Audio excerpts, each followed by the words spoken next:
it's very, very important we don't get pulled into fear by seeing what we're involved with. Now, Gino Krishnamurti said something very, very true when he said, if we can really understand the problem, the answer will come out of it, because the answer is not separate from the problem. They're indivisible. And you know, what I find in like some what they call New Age areas and stuff like that is, you mustn't talk about anything negative. Oh no. Well, correct me if I'm wrong, but I've never come across any knowledge that was negative. I've come across knowledge I'd rather not be true, but I've never come across knowledge that's actually negative. Ignorance is freaking negative, not knowledge, because you can do something with knowledge. And so the idea that, you know, we should be frightened of looking at things as they really are, I mean, it's just another version of looking the other way and hoping it will go away. It won't. So when people say, well,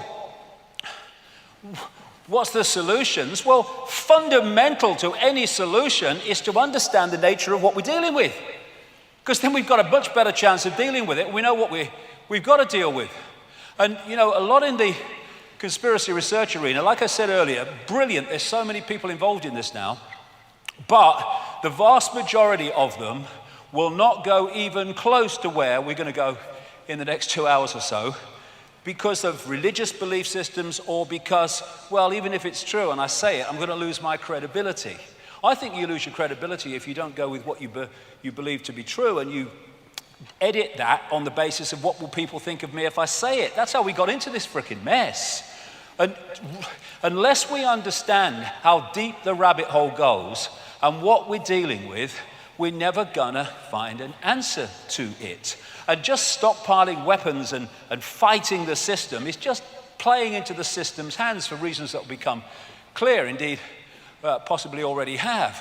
So we are infinite awareness, capable of multiple realities and perceiving multiple realities. We've been caught in the bamboozle, which has led to this and this through the control of perception. So who or what is ultimately behind this?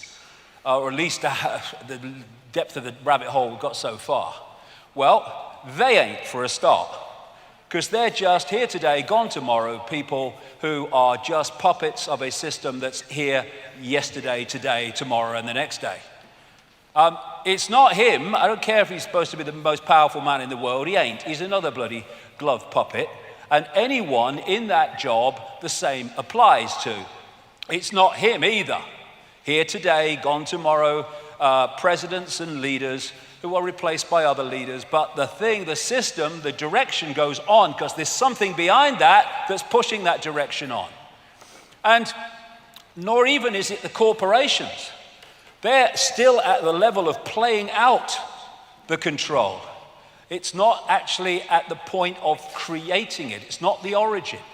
It's not people sitting around tables. They're still at the point of playing it out.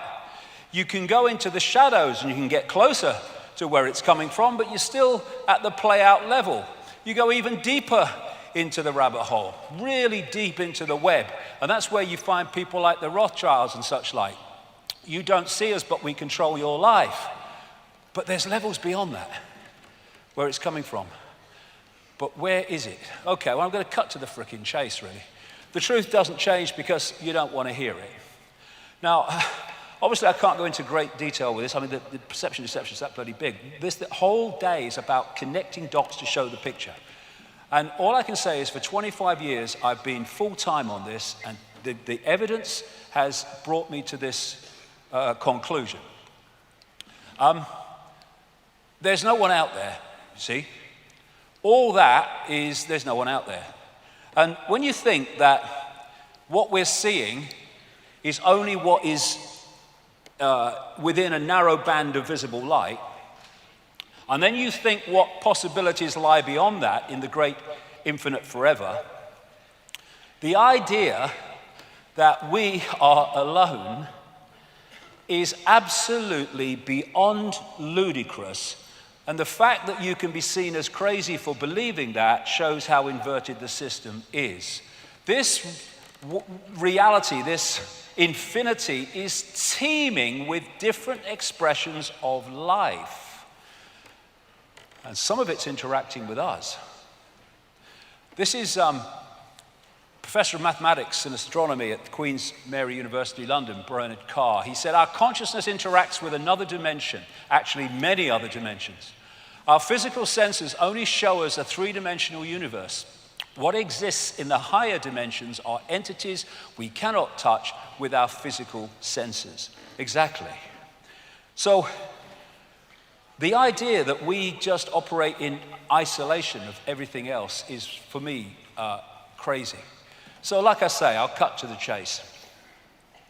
This reality that we're experiencing has been hijacked by a force that some ancient people called archons, but there's different names right across the ancient world for the same force, the same entities. This is when the penny drops, when all these different names for the gods all over the world turn out to be different names for the same force, because they're described in the same way.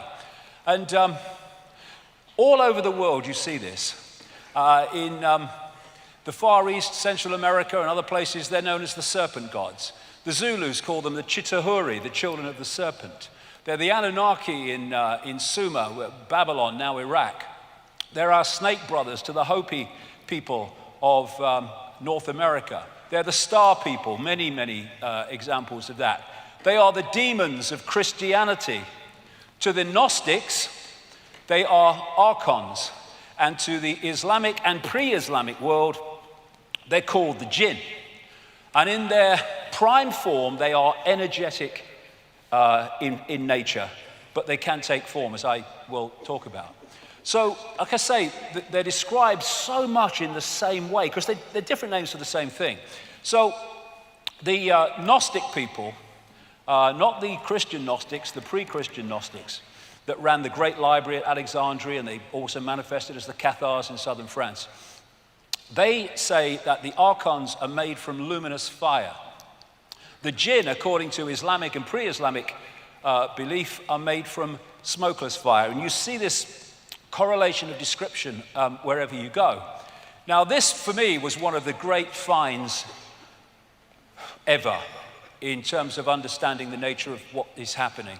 At Nag Hammadi in Egypt, about 77 miles north of Luxor on the Nile, in 1945, a sealed jar was found with loads and loads of documents in it, leather-bound. And they told the beliefs and the perceptions of this people called the Gnostics. And the Gnostics had a completely different view of reality than religion, which is why the Roman Catholic Church and the Roman Church tried to destroy them wherever they got any strength and any foothold. They ran the great library at Alexandria, which had something like 500,000 scrolls detailing the beliefs of the ancient world and the history of the ancient world, destroyed by the Roman Church. And, like I say, the Cathars, who were destroyed again by the Roman Church in 1244, I think it was, at that place in France, Montségur, that fort on the hill where I've been a couple of times. The religious establishment wanted these people destroyed because they were dangerous, because they had the truths they didn't want the people to know about.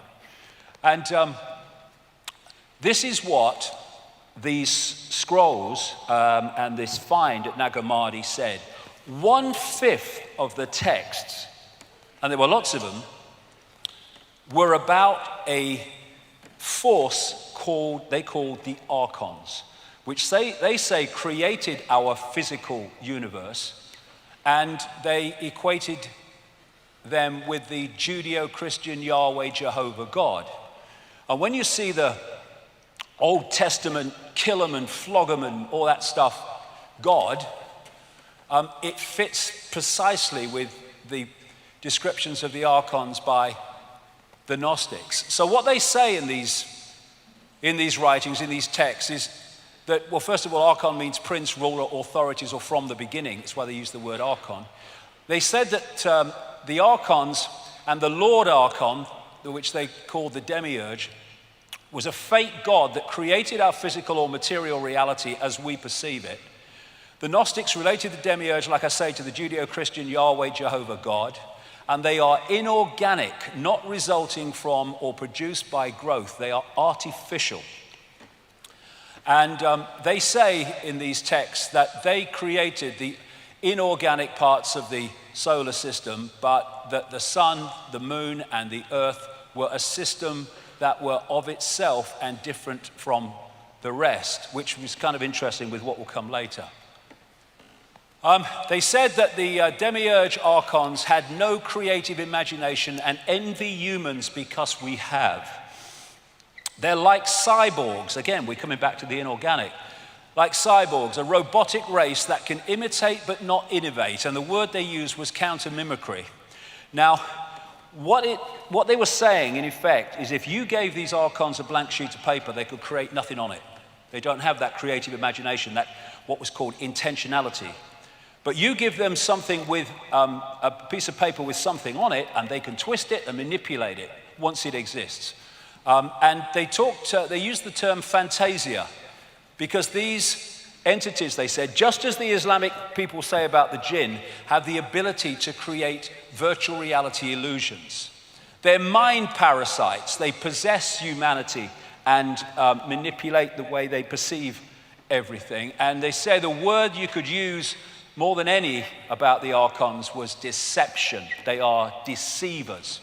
And what they create is an inversion of the natural order, which will become so crystal clear as we go along. Why? Interesting, like we see these different names, and actually for the same thing. The classic Satan is called the deceiver and the demon of demons, as this demiurge is called the archon of archons, the Lord Archon. Now, as I've kind of studied this and put it together, it seems to me that what we're looking at is what I would call a self-aware distortion, and it's self-aware inversion. Now, this is why the first 2 hours of today was so important. Everything is conscious. Even a distortion is conscious. Even an inversion is conscious, but it's conscious in a way that reflects the inversion and the distortion. And if you look at what we call evil, it is live written backwards. Evil is simply an inversion of life, an inversion of perception, and evil is extreme ignorance, which is the inversion of truth and awareness. And because this force, this archontic force, shall I call it, is an inversion of life, that's why it and anything attached to it is obsessed with death, which is an inversion of life. And so you get the Satanists who worship these gods in their rituals obsessed with death. That's why they're attracted to churchyards and cemeteries and stuff. And so the death cult, which is what this archontic force and its followers are, is about destroying. It's about killing. And whereas the natural order is about life and abundance. And so when you look at the way the system, the archontic system that I'll come to, is destroying life. It's destroying life in war, but it's destroying life, the natural world. And it seems a contradiction, but it's not, because that's their world. The archon world described by the Gnostics is one of death, one of no creative imagination. It's a death cult, and all this pollution and environmental devastation is absolutely what it wants, because that's its reality. And the other thing about the archontic mind is it's what we call psychopathic. They're psychopaths, the definition of which is this: no empathy, no remorse, no empathy, no ability to put themselves in the feelings of those that suffer the consequences of their actions. Once you have no empathy, you have no limit to what you will do, because you have no emotional consequence for doing it. No remorse for what you do, no shame, parasites overwhelmingly. Why? Because they have no creativity of their own, so they have to parasite off the creativity of the target population. That's what the system does. Look at banking. What else is that but an exercise in parasites?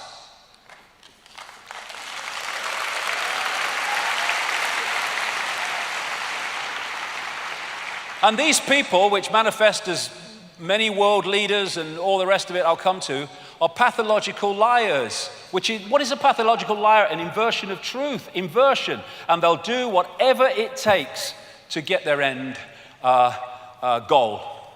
Other thing, the Gnostics used in these texts the word hal, meaning simulation.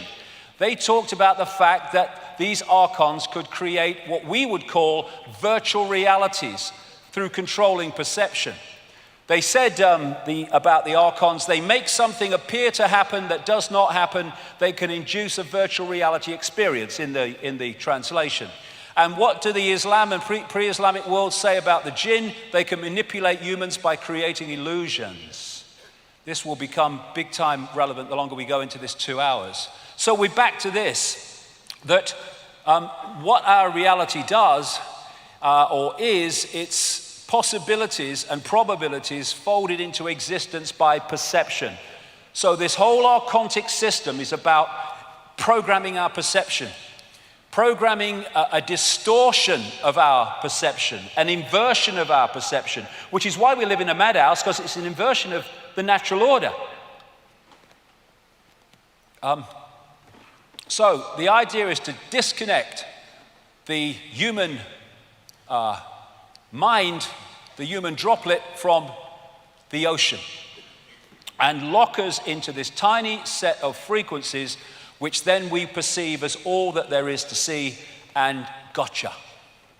Now, before this, what I call hack, and you'll see why I say hack shortly, there was another world described by the ancients, and very much along the lines of the Avatar movie and the Na'vi, the blue people, and how they interacted with the natural world, how they communicated with animals, how they communicated with each other beyond speech. And what the Gnostic texts say is that the archons made a bad copy, as they describe it, of our original reality. The original reality was that kind of avatar world. And when you say that without the first 2 hours, it would sound ludicrous and ridiculous, and that's impossible. But we're not dealing with the physical. We're dealing with information. That world is an information construct which we decode into a lovely world. This is an information construct which we decode into the world that we have today. And the idea, this might need a battery, mate. The idea is was to create this illusory reality and replace the old reality, and then this needs a battery, I think, because it's going on me. Anyway, and then tuning humans into that bad copy. Now, when you think about it, we're tuned into an information field of certain frequencies. We decode that into a reality. If we are then moved, our dial is moved, so we're decoding something else, we just decode another completely different reality. And that's what is meant by this bad copy. So this is an image that sums it up. I'm walking outside in the sun. You don't have to be in the sun. You just have to decode the fact you're in the frickin' sun. And it's the same with this bad copy. You just decode a reality and you think it's real because it's the only one that you can perceive. So you can decode a reality of the avatar kind, and then you are fed a different information source, tuned into it, ways that I'll come to, and then you decode a different reality, what I call the archontic reality. And this, I would strongly suggest, is the fake reality that we have been decoding through what we call known human history, modern human history, and further, that we think is just a natural world. It ain't. If you can create a virtual reality simulation, then you can create an alternative to it as well, which is what the bad copy is. And you're tuned to it through something called entrainment.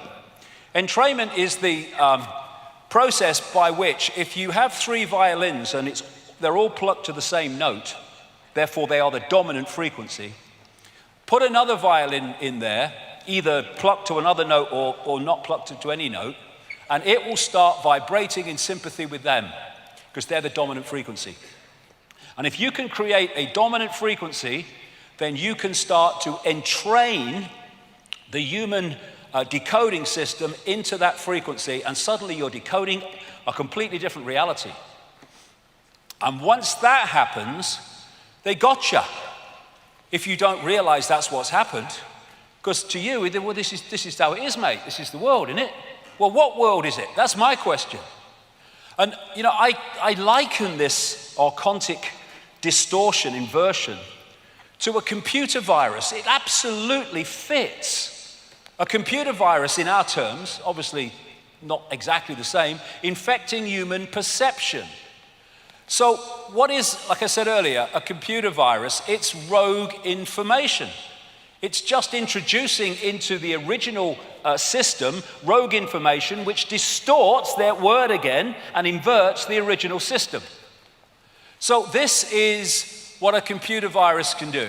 Damage files, slow the system, show messages, take control. And how a computer virus works: a virus is a small piece of software that piggybacks on real programs. The archons do not have creative imagination. They cannot create. They can only distort what already exists. How can you describe a computer virus in better terms than that? Similar to the way a biological virus must hitch a ride on a cell, a computer virus must piggyback on top of some other program or document in order to launch. Once a computer virus is running, it can affect other programs or documents. It has piggybacked the original reality and has distorted it. And this is what is manifested as what the Gnostics called a bad copy.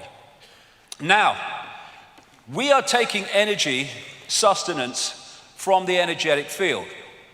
And we take energy from that field within the frequency band that we're vibrating to or resonating to. We can't take it outside of that band because we can't sync with it, like Radio 1 can't sync with Radio 2. So if you are a distortion and an inversion, you cannot get energetic sustenance from the natural order because you're not in that frequency band. So to get your sustenance, your energetic sustenance, you have to get it from other distorted energy, which is in the frequency band that you are interacting with. And so the peoples around the world, the different cultures, etc., talk about the fact that these entities, it's a universal virtually description, feed off human energy, but not just any human energy. Low vibrational, as I would call it, human emotion. They feed off fear and anxiety and frustration and anger and conflict and war because they are a distortion of the natural order of love, of peace and balance. And thus, these archontic inversions, energies can feed off them. And so, it's very like in the Matrix where the machines, again, inorganic, were feeding off human energy. And so, while we, coming from the natural order perspective of love and peace and harmony, think that war and suffering and fear are a bad thing, to them, they are essential to their energetic survival. That's why they create them. This archontic inversion, which expresses itself in multiple ways, can't sync with that. That's what it needs for its sustenance. Thus, it has manipulated the structure of our society to generate it in unbelievable abundance. All these things that we talked about earlier, all generating low vibrational human emotion. And anyone thinks that, it's kind of just some airy-fairy imagination. This was what happened to the energy field, the Earth energy field, at the time of 9/11, when there was that massive emotional explosion in response to what happened in New York and Washington. We are impacting upon it. And this is just a few days ago in a newspaper. Babies smell their mother's fear to learn what to be afraid of. Mothers emit odors that teach their babies what to be afraid of, even if the fearful experience is one the baby has never been exposed to, according to this study. Even, in the frickin' womb, the new life is being prepared for a lifetime of fear. What is fear? Lunch to these people. They are feeding off all this emotion and low vibrational energy. And that's why the pressure is to create events all the time that produce more, and against going the other way that produce less. And so this scene in the Matrix was very much in line with what I'm talking about. The Matrix is a computer-generated dream world built to keep us under control in order to change the human being into one of these. And on one level, that's what we are. Generators of distorted emotional energy. And you talk to alternative healers and people on the true cutting edge of healing, and they'll tell you that virtually every illness is based in emotion. Because emotion creates energetic distortions, not only to be absorbed by these entities, this distortion, but also to be trapped in the body, which manifests then as dis-ease, disharmony in the body, caused by emotion. So Carl Sagan's bamboozle is really the inversion of the natural order, which is why this world is turned on its head. Wherever you look, it's an inversion of what not just we would like it to be, but an inversion of the original reality that it replaced. And this is one reason why you get Satanists and stuff like that using inverted symbols for their symbolic language. Everything is inverted for the reasons I'm talking about. And I've used this quote before, but how much more relevant is it now from Michael Elner? Just look at us. Everything is backwards. Everything is upside down. Doctors destroy health. Lawyers destroy justice. Universities destroy knowledge. Governments destroy freedom. The major media destroy information. And religions destroy spirituality. Inversion everywhere.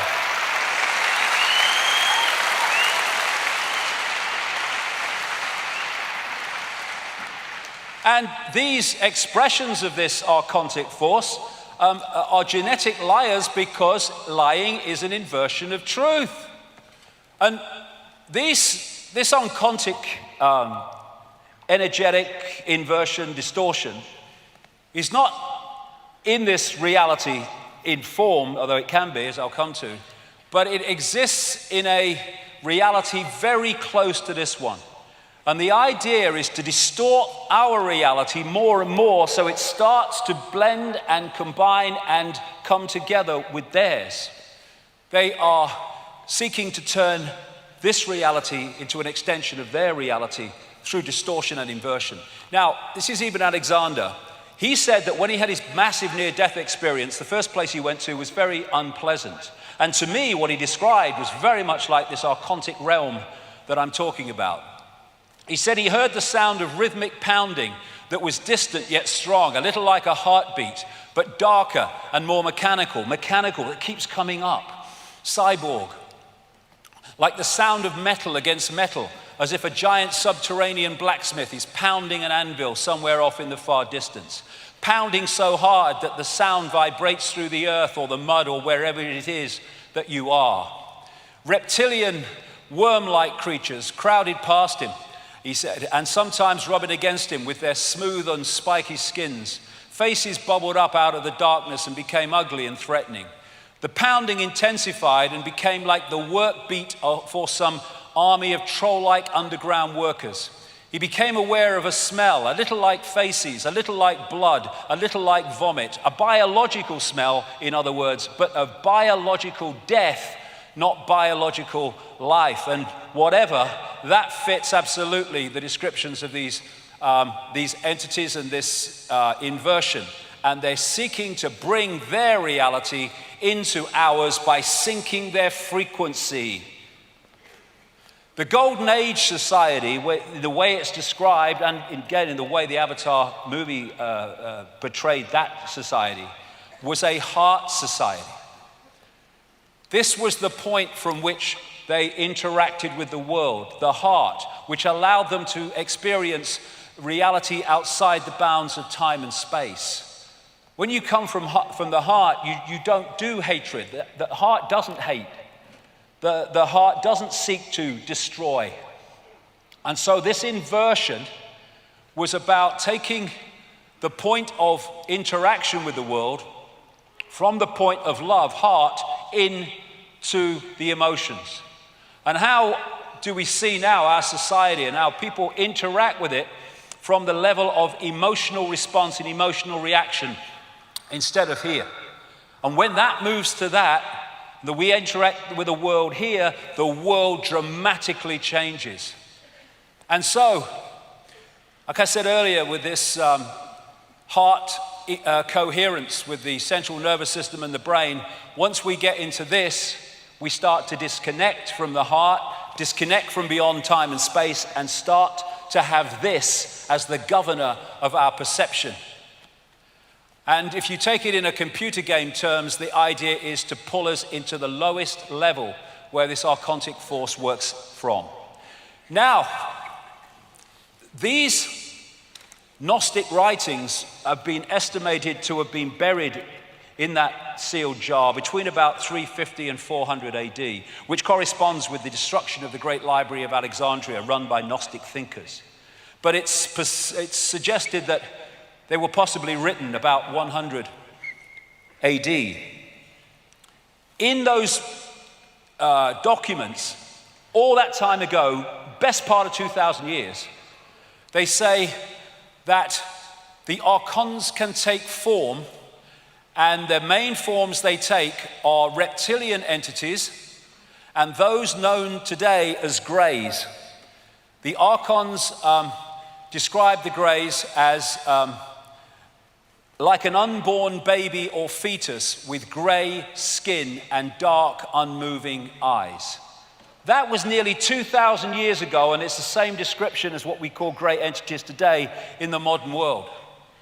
And of course, I've been saying for a long time now that behind the human networks of control is a reptilian form. But I did say a long time ago, I didn't think it ended there. I thought it went into the realms of something else, and this something else is this archontic inversion, I would suggest. So when I was talking about the reptiles, of course, I got lots of ridicule. Hey, he's mad. And my response to that has always been the same as well. This is my feeling about what they say.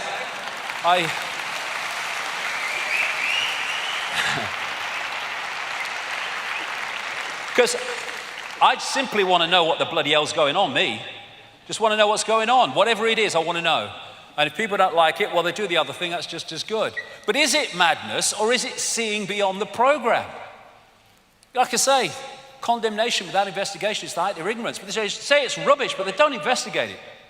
And yet, when the Daily Mail runs a story from some chemist, scientist a few years ago who said that he thinks from his research that there are reptilian entities all around in other dimensions, then he was treated as dead straight because he's a scientist, so he must know what he's talking about.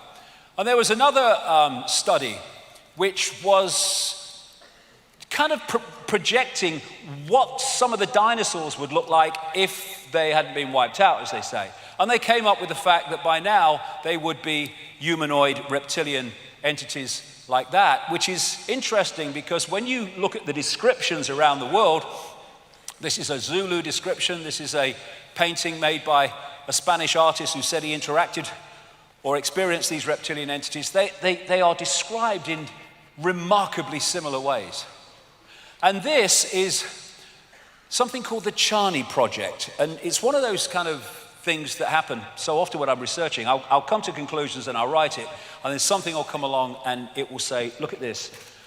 And long after I'd been writing about these reptilian entities, I read this article, It was in Nexus magazine, and it was by a whistleblower about a project called the Charney Project, Computer Interface Communication with Other Realms.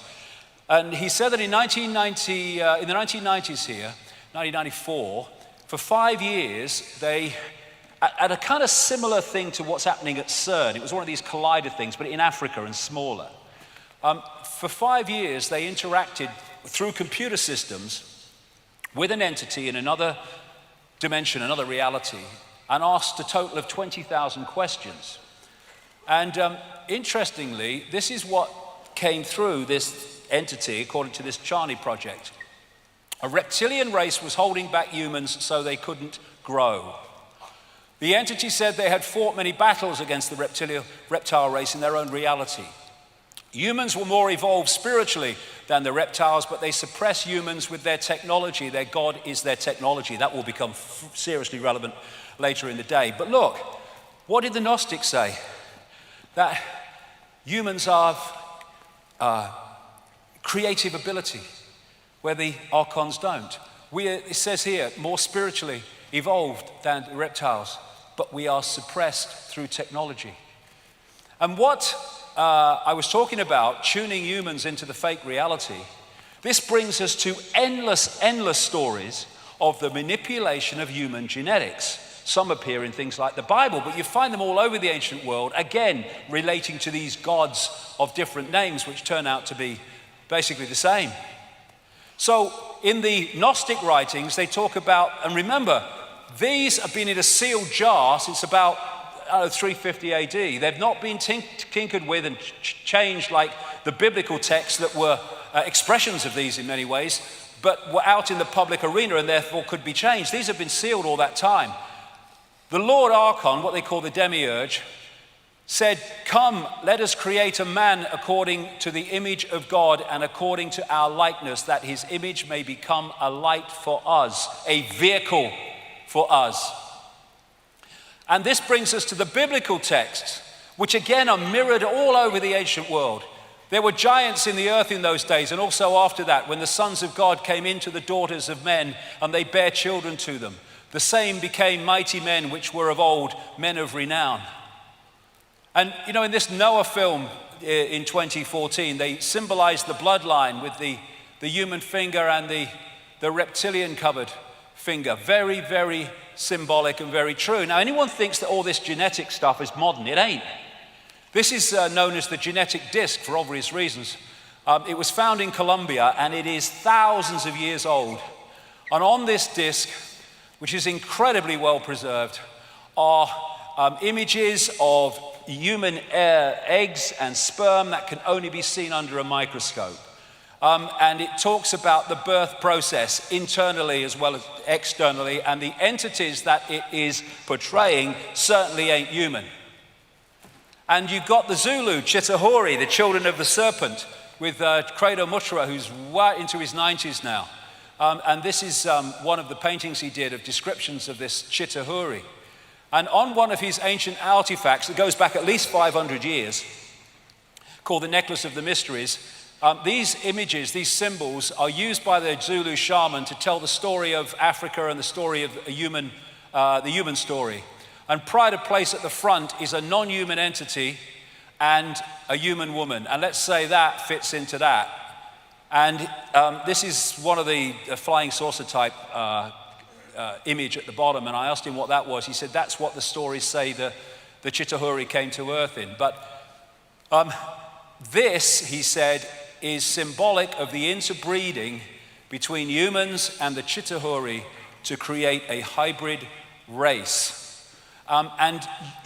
This is the whole point. If you're at that level of understanding how reality works, you don't have to have literal interbreeding to change the human form into some kind of hybrid. You know, what we are doing is receiving and transmitting information. And if you change the information that the receiver, transmitter, decoding system is receiving, and that information relates to the human form, you can mutate the human form simply through getting people to decode that information. You see, the reason that radiation causes mutations is because it distorts the natural order of the body energetically, and then that transmits itself as a mutation of the form. Form is information. Change the information, you change the form if you can get the original form to decode that information. In other words, you transmit it on the right frequency. And of course, they're doing all this stuff now, as I said earlier. Now humans are doing it at our point of understanding. And so once humans were locked into this fake reality, they were into this round and round the garden world of limitation and suppression and control that we've been in ever since. And Carl Sagan, who knew far more than he was saying, he wrote a book called The Dragons of Eden about the impact of, in many ways, reptilian genetics upon human behavior and human personality. And he says, in effect, you can't really understand the human personality unless you understand the reptilian part of the human form. And one of the things he was massively referring to was the reptilian brain. Everybody has what they call a reptilian brain or an R complex, and it very much relates to emotion. And it's my view that before this genetic tinkering took place, either the reptilian element wasn't there, or it was much less influential, much smaller in its impact than it is today. This is the kind of thing that smacks on the brakes when someone walks in front of your car. It doesn't do critical thinking or working it all out. It's reactive. It's constantly scanning the environment for dangers of various kinds to the operating system. And this is mainstream science. From the reptilian brain, we get primitive and emotional responses. Lunch, for a start. Cold-blooded behavior and territoriality. Mine, it's mine, and you can't have any part of it. A desire to control, an obsession with hierarchical structures of power, which is exactly the way they've structured human society. Aggression, might is right, winner takes all, coming from the reptilian brain. Protecting status, power, reputation, superiority, intellectual preeminence, acquiescence on another level to hierarchy and authority. And for me, of course, there was a very big reptilian input in the Garden of Eden story, which again you find in different versions all around the world. And it talks about the fall of man. I suggest what that fall was the fall down the frequencies from here to here into denser matter, or what we call matter. And it says in the Bible, behold, Adam is become as one of us. I would suggest become of the archontic mind, knowing good and evil. And what is knowing good and evil? It is knowing duality. When you're in a reality based on oneness, based on the heart, which doesn't do duality, then there is no duality. Everything just is. But when you start to pull that unity, that oneness, into different elements of itself, then you can get polarity, you can get duality, and from duality comes conflict, and from conflict comes the energy that they seek, from love to fear, into duality. And so, as we've gone through this period of known human history, this computer virus, if you like, this distortion, has distorted the waveform energetic level of this reality, and we are decoding it through into holographic distortions, like wars and conflicts and people dying of hunger in a world of plenty, where it's all about me instead of all about what is right. And we're locked into this frequency band, thinking it is all that there is. Now, of course, throughout known human history, this theme of possession has been going. Some entities possessing someone and taking over their mental and emotional faculties, their sense of reality. And what that is that On one level, like I said in the first 2 hours, we are an energetic field. You can photograph one level of it, the auric field. And from that auric field is projected the holographic, so-called physical world, physical self. What these entities do on an energetic level is lock into that waveform level of the human form. And once they make a connection with it, a frequency connection with it, they can start influencing the perceptions of that person. Now, the more that they impose their information field into the possessed information field, the more the information change is starting to affect the hologram and what the hologram looks like.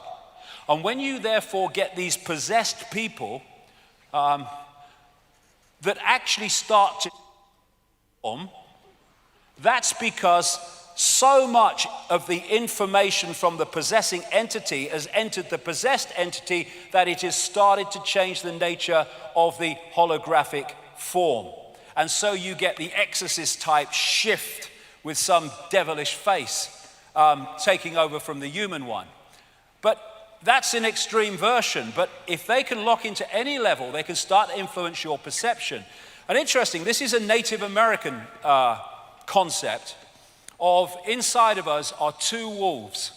One they say is evil, it's anger, sorrow, greed, arrogance, self-pity, guilt, resentment, all these things. And on the other one, what they call is good, joy, love, hope, serenity, humility, kindness, benevolence, empathy, generosity, truth, compassion, all that stuff. And they say, which wolf wins? And they talk about human nature.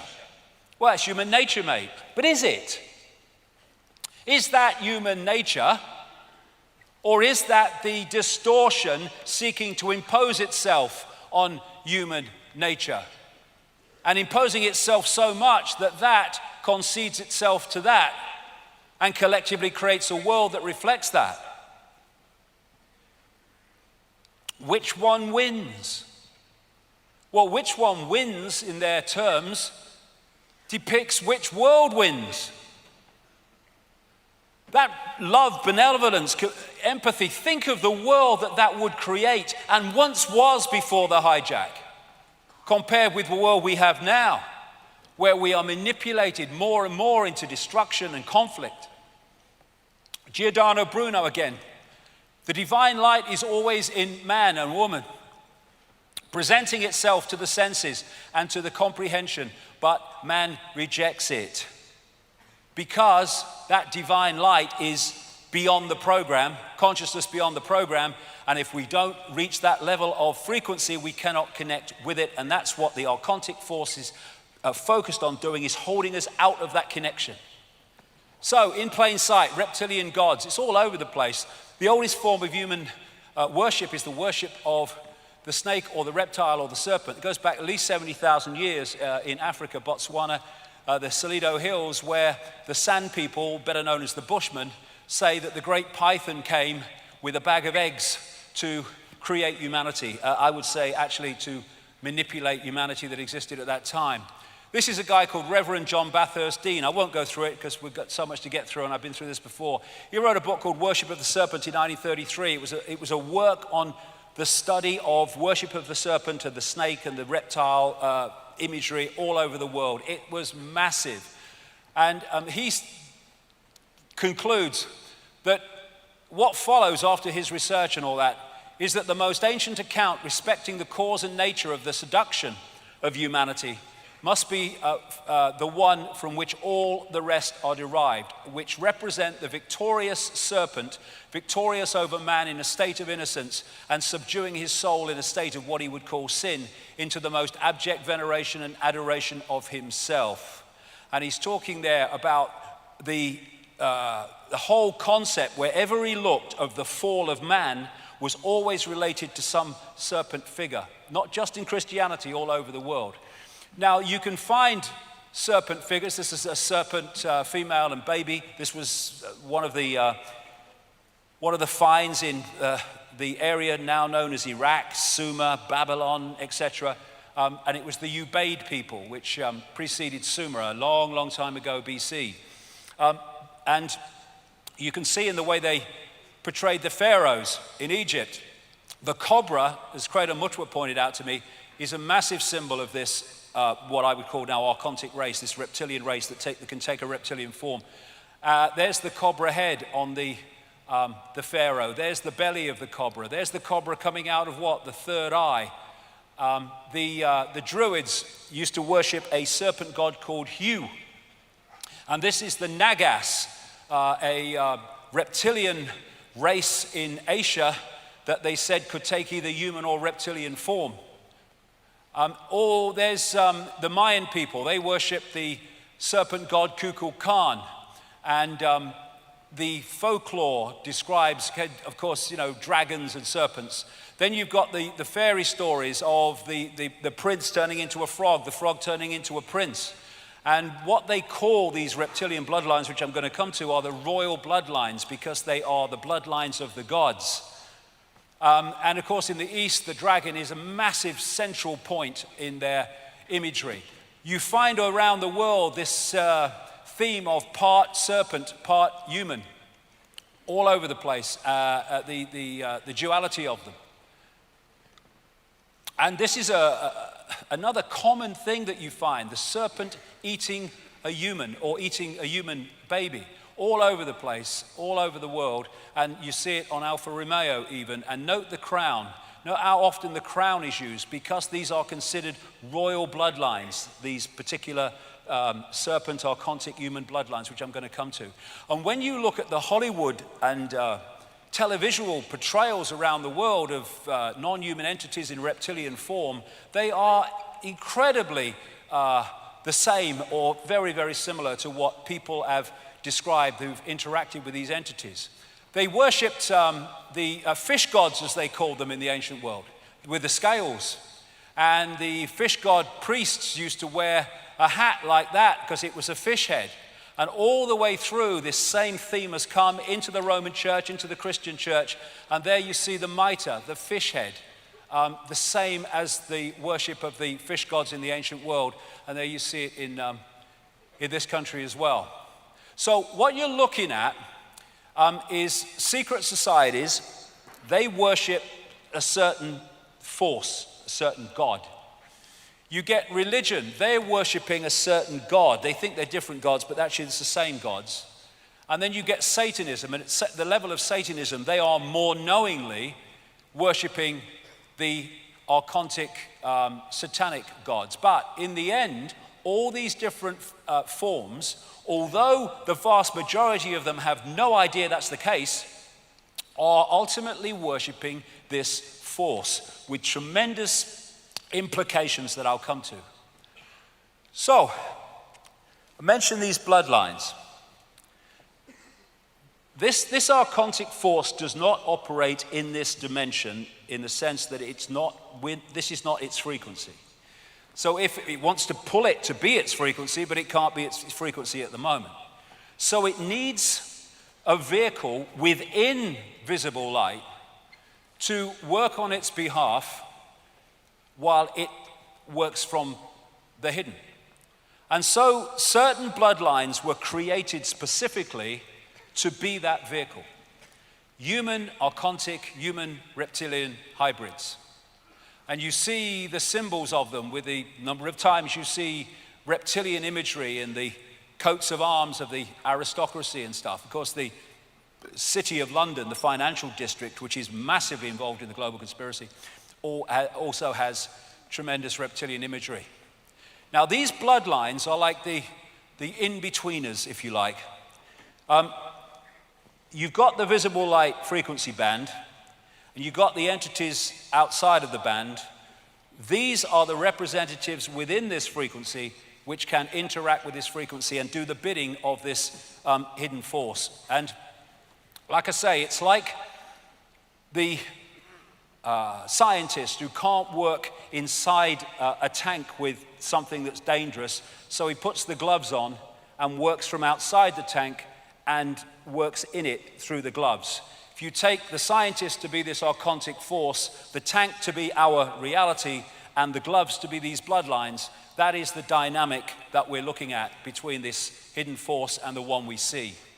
So what has been created is a hierarchy coming out of the hidden, down into the seen, to create and direct a society that generates maximum low vibrational energy and systematically imposes the virus upon our society more and more and more. And these bloodlines have a particular DNA. And what is DNA? It's an information field. And they, when they create hybrids and anything like that, they see it as a software program. They don't see it the way we see it. And so the reason that these bloodlines interbreed so incessantly, I mean, we see it with royals, but all these Eastern establishment families of the United States into banking and corporations, they interbreed just the same.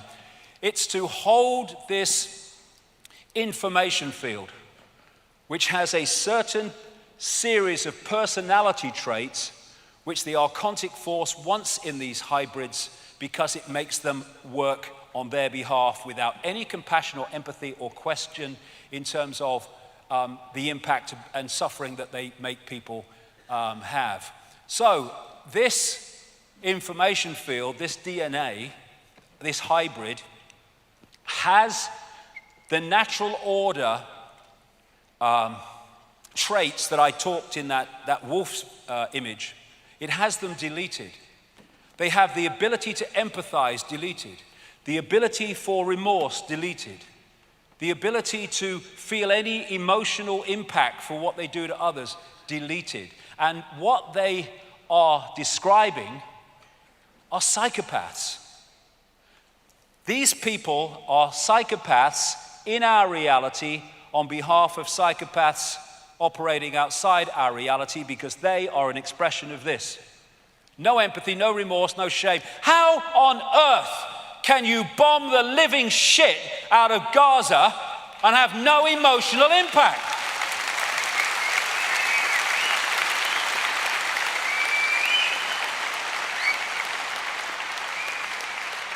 How can you lie to justify the invasion of countries that kill and maim millions? How can you do that? Only if you have no ability to empathize and you have no emotional consequence for your actions. So, you think politicians are on the world? No, it's something very different, which the major politicians are an expression of. Some know, many don't. And the reason that these hybrids are so, I'll call them the elite for want of a word, are so important is because there is a hybrid genetics. It means, because when you go back, genetics is just an information field, a frequency field.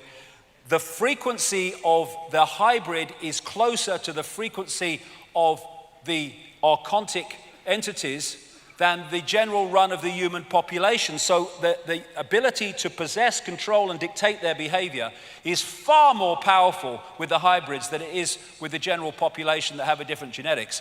And this is a Swiss clairvoyant called Anton Steiger, who was telling the story of his life in an article. He wasn't talking about any of this stuff. He was just saying experiences he's had.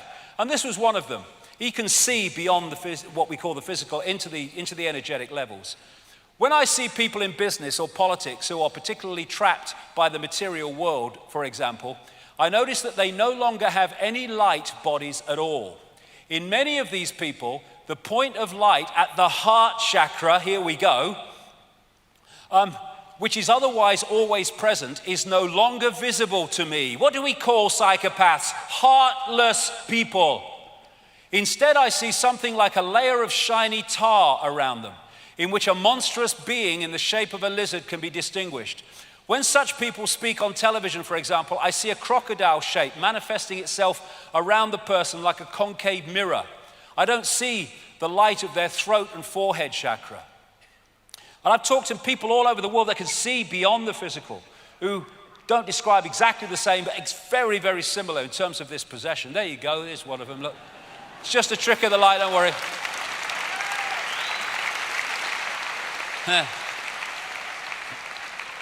So, what we're looking at is dual DNA in these bloodlines, which is what? Dual information fields, which will explain something else in a second. So these people appear to be one thing, but they're actually behind the facade of the human facade, something else. We're not from these parts. And if you look at it, that Avatar movie was symbolic in so many ways. What the American invaders did in the Avatar movie is they infiltrated the Na'vi, the blue people, by looking outwardly like the Na'vi. So they didn't realize they were being infiltrated. That's what's happening here. That's what's happened for thousands of years. We've been infiltrated by a force taking over this reality that has fooled us because it looks human. And you know, this is today, the era of chimeras.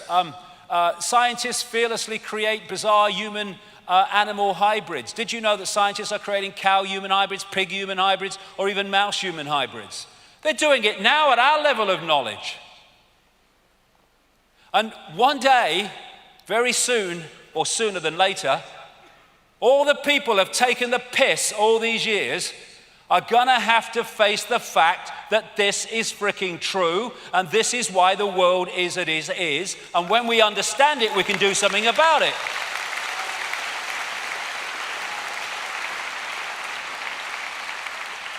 So shape-shifting, another thing, you know, I'm supposed to be kind of off with the fairies. It's so simple once you understand reality. Shape-shifting is possible, shifting from one form to another because the body is not solid. And I talked just a few minutes ago about dual information fields because of the dual DNA. And what we have is the DNA, which is one information field, the DNA, which is the human information field.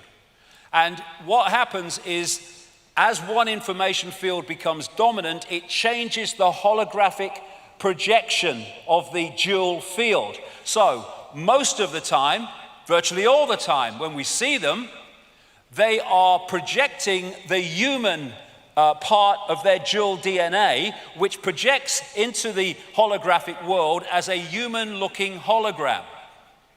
When there's a shift, they could do it at rituals, and they can also do it when they go through really extreme levels of fury and emotion, emotional anger. When the reptilian or the archontic part of the dual DNA information field becomes dominant, then the hologram reflects the information in that part of the dual DNA. And to the observer, and that's all that's happening, someone has shifted from one shape to another. All that's happened, there's been an energetic shift, and the observer has first decoded the human and then decoded the shifted information field, and to the observer, that person has shifted from one shape to another. It's just the way two different information fields are being decoded by the observer. People send me things all the time, and they sent me this one a long time ago because it looks like reptilian eyes. I'm not saying it is, but it's just a symbolic example of how people have described to me, because the eyes go more than anything. They say the eyes are the windows on the soul, and that's absolutely true. And interestingly, a friend of mine has an associate who went through a study to, well, I kind of agree with it, but I don't know him, but to develop iris scanning technology. And it involved him scanning, he said, 2,300 eyes or pairs of eyes.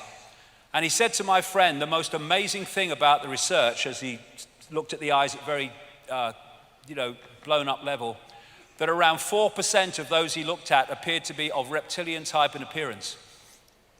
That's about 4 or 5% is the figure that keeps coming back to me over the years. And interestingly, I saw a figure the other day, they reckon about anything between 4 and 6% of the population are born psychopaths. Whether that's connected, well, have a think, I don't know. Now, so what we're looking at is behind the painted smile, something very, very different. And you look here at one of the great traits of the reptilian brain. And of course, if you have more reptilian genetics, you're going to express the traits of the reptilian genetics information field more powerfully than the general population. And one of them is an obsession with ritualistic behavior and hierarchical structures of power. This is why things like royalty and the state, are bloody obsessed with ritual. It all has to be at a certain time, in a certain place. It goes round and round, ritual, ritual, ritual. That's a classic trait of the reptilian brain. It's why people like Satanists are obsessed with ritual. The secret societies, of course, are obsessed with ritual. Religions are obsessed with ritual. Here you go. This is the lady. They're so freaking happy, these people, aren't they? Hey? They're so happy. And the emotionless state of so many of the royal family, the real genetically deep royal family, is classic reptilian brain archontic personalities. And you see the obsession with ritual. When they bring someone new in the bloody royal family, they have to send out a new list for who's got to curtsy or bow to who. I mean, they're bloody mad. It just happened to be head of state. Look at it. I know my place, Your Lick Majesty. Have you ever seen her do that to him? We elect him. We have no frickin' say in her. And yet,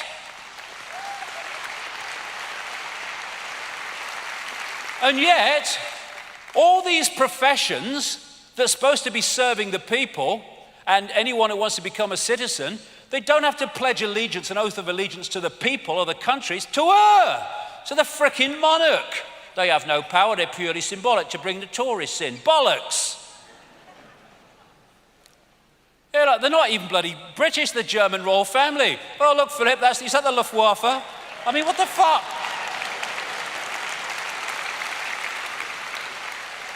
I mean, they place them in here, that's your head of state now, well, thanks very much.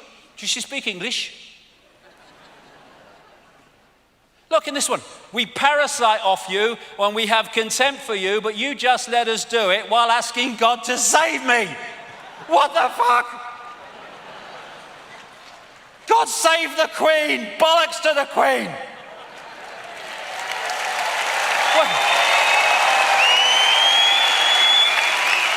And I have to bloody smile. There's a big England football match and all the players are lined up and the crowd are there and we're all patriotic. Oh, yeah, we are. And they go, long to reign over us. God save the Queen. Long to reign over us. I ain't, but many people, most of them are singing and demanding to be reigned over, suppressed, controlled over, dictated over. And that energetically has an impact, even though they don't consciously realize that's what they're doing. Just the national anthem, mate. It's not. See, it's lovely. They piss on us and we say it's raining. They piss on us and we say she's frickin' raining. There you go. And I think this guy's made the best statement ever about the Queen. I do. I love it. I think that's brilliant. It's fucking lovely. That's just absolutely perfect. Give that man a knighthood.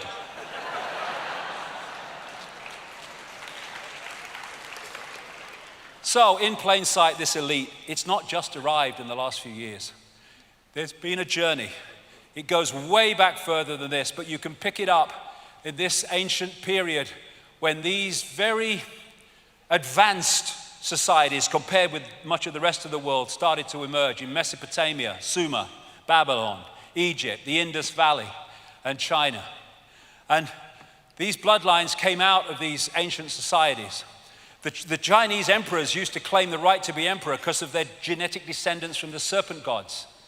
And this is a major place they came out of, Sumer and Egypt, which became Babylon, which is now Iraq.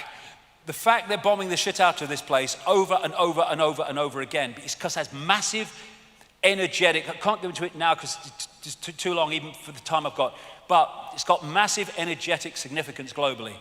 And they're creating massive energetic mayhem there for much deeper reasons than just on the surface. So these bloodlines started moving up into Europe under different names. They became the hierarchy that established Rome and the Roman Empire. Eventually, they started to locate in Britain and then they had the British Empire. Wherever these bloodlines have focused themselves or located themselves, a freaking empire has followed. We now have the American Empire, though they will not call it that. And eventually, as this, virus spreading, this influence spreading, reached a certain global point, we had global Babylon. And global Babylon came when all the European powers, not least the British Empire, went walkabout all over the world, creating all the bloody colonies. And at that point, there was a resistance to the colonies, and they appeared to pull back and let the empires fade. That was only on the surface. What did I say right at the start? The best form of slavery is if you don't tell them. What actually happened is what was left out in those countries when the empires apparently receded were the bloodline under different names, the secret society network which manipulates them and their agents into power, and they've gone on controlling those countries ever since. The United States, major world power on the surface, controlled from Europe on the secret society level of the network. And what they've created, which we have today, is a vast web with the archontic inner sanctum dictating out through these various organizations, which I'll get to as we go through the day, a policy, a global direction of society to more and more centralization of power, more and more control, more and more surveillance, more and more takeover of everything, and more inversion of the natural order. And they have the hidden with the secret societies, the deep secret societies, and then the hidden has a cusp where it meets the seen. And there you see organizations like the Bilderberg Group, the Club of Rome, the Trilateral Commission, and the Council on Foreign Relations in America. And then from the cusp of the hidden meeting the seen, you come out into the real scene, which are countries and agencies of government. And they are making decisions and introducing policies which on the face of it appear to be made on their decision, on their say-so, but where it started was here, coming out from the center of the web. And that's why the same things can happen all over the world at the same time. The virus spreading, that's what it's been. So, we have these apparently different aspects of the hidden and religion operating in isolation. They're not. They're all worshiping the same God. Some know, some don't. It's bloodline Satanists. As I've gone through this 25 years, again and again, when I've followed the trail of people in power, I have found members of secret societies, of course. I have found Satanists, and I've found pedophiles. And those three things come together in ways that I'm going to describe. Behind it is this archontic force, like I say. And the here today, gone tomorrow people, even those that have some awareness of what's happening, they are the gophers that introduce what starts out in the hidden. And Satanists are interacting with these entities. When they talk about, I've talked to Satanists, former Satanists all over the world, who've given me chapter and verse on how it all works. And they are, in these rituals, interacting with these archontic gods, these archontic demonic entities.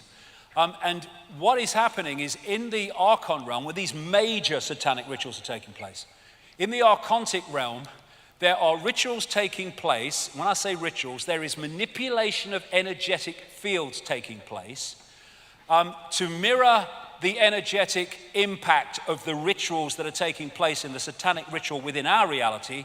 And what that does is create an energetic sync, an energetic synchronization, which allows these entities, some of them, to slip through like an energetic gateway, vortex, into this reality for these rituals. I've talked to many, many Satanists who described how these entities have manifested at their rituals because of this reason. They use colors, certain colors, because it's all about frequency and wavelength. They're manipulating energy. And you see these colors again and again in the pomp and ceremony of the royal family and stuff like that. And this is David Berkowitz, who was the son of serial killer in New York many years ago now. And he said in letters to a Christian minister in jail, yeah, I did it, but I did it on behalf of a satanic coven. And he said this in one of his letters, absolutely spot on. Satanists are peculiar people. They aren't ignorant peasants or semi-literate natives. Rather, their ranks are filled with doctors, lawyers, businessmen, and basically highly responsible citizens. They are not a careless group who are apt to make mistakes, but they are secretive and bonded together by a common need and desire to mete out havoc on society. It was Aleister Crowley who said, "I want blasphemy, murder, rape, revolution, anything bad, low vibrational energy, suppress the energetic sea in which we are interacting." And this satanic network goes into politics, it goes into banking, it goes into the media. Of course, not everybody, not even nearly everybody, but key people that are directing society. This is a Swiss banker quoted in a magazine a couple of years ago, 3 years ago now, in the Russian magazine Novy Den. These people, he's talking about bankers, are corrupt, sick in their minds, so sick they are full of vices, and those vices are kept under wraps on their orders. Many are into Satanism. When you go into some banks, you see these Satanistic symbols. My God, you do. Like the Rothschild Bank in Zurich. These people are controlled by blackmail because of the weaknesses they have. They have to follow the orders or they will be exposed. They will be destroyed or even killed. And at the top of the list I saw recently in professions of psychopaths were bankers. Now, this bloodline passes through what we call history. And it just so happens, because it's an information field and it's a personality field and it gets people in a certain personality type. This is Vlad Dracul, Vlad the Impaler, who was one of the most famous Satanists ever. He used to impale people and just let them slowly die. And he was a member of something called in its short name, the Royal Court of the Dragon, which started out in ancient Egypt. And he is the man, because he was such a Satanist, that Dracula, the Bram Stoker Dracula, was based upon. It just turns out that she is a descendant of Vlad Dracul through Mary of Teck, her grandmother. And this is how the bloodline comes through, and these are satanic bloodlines. These satanic bloodlines, it's in the blood, it's in the information field. And Prince Charles has actually publicly talked about his genetic descendants from Vlad Dracul and in Transylvania. So they're descendants of Dracula. I see the likeness. I do. I see the frickin' likeness. I'm not sure about him, mind. I'm not sure he's one of them. Lucky boy, I say. And then you go across the Atlantic. These are descendants of Vlad Dracul. No wonder they have no empathy. They go doing their satanic rituals at places like Bohemian Grove in Northern California, worshipping a 40-foot stone owl, the implications and symbolic nature of which will be coming along. All these people, this is Moloch, one of the ancient gods that they used to, in the Bible it talks about sacrificing children through fire to Moloch. That's Moloch. And what we're seeing, talk about entrainment, where you can be pulled into a frequency and that frequency starts to influence you. All over the place now you're seeing satanic imagery.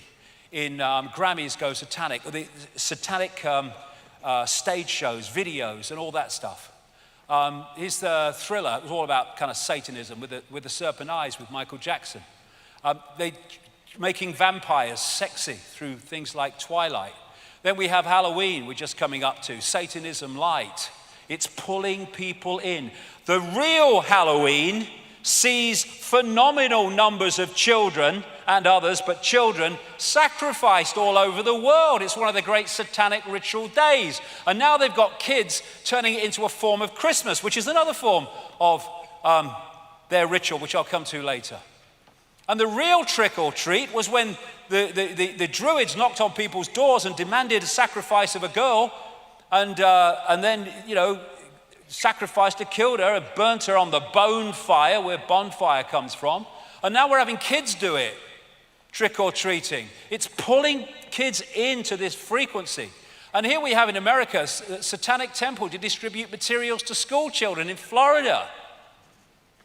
And there was an Australian Satanist who, just before he died, wrote a long document about Satanism and its influence, not as an apology, he supported it. And one of the things he said was that they do rituals on particular points on the Earth's energy field, particularly powerful vortexes, and they do their really dark, horrific rituals because they are seeking to lower the vibrational frequency of the energy field, the energy sea in which we interrelate. And this is what he said. What is most people do not realize is that Satanism is a ritually based practice, and that this repetition has over time left strong impressions upon the morphic field. Control the sea and you control the fish. It's all about frequency suppression to keep us in density and out of multi-level connection. So religion is Satanism light. It's like a public version of it if you look at the rituals. The people who worship the gods of the major religions are worshiping these entities under different names. But they all call them God, but they're actually these entities. We'll come more to that as we go along. And that's why you see this universal religion. There's virgin mothers and babies all over the frickin' world. I mean, where do you look? It's like a franchise. All over. And yet Christianity picks it up. It's the one. It's not. It's just another one of the ancient religion. I mean, this is Satanism light, when they're eating the body of Christ as a frickin' biscuit and drinking his blood as a bottle of Merlot. I mean, frickin' hell. But it's what they do in reality in Satanism. It's Satanism light. What a bloody image on which to base a religion. What is that going to do to you, focusing on that? That's sacrifice. There's an inverted pentagram from a major clergyman in the bloody Church of England. And all religion to me is a form of bloody madness, because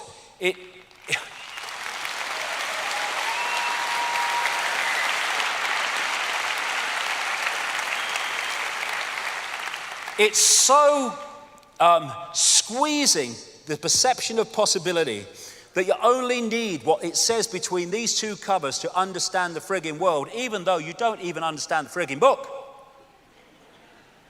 And so, boom, all that's gone. You can't think that, you won't be one of us. Bloody good. And then you got people kind of going through this every year because Jesus did.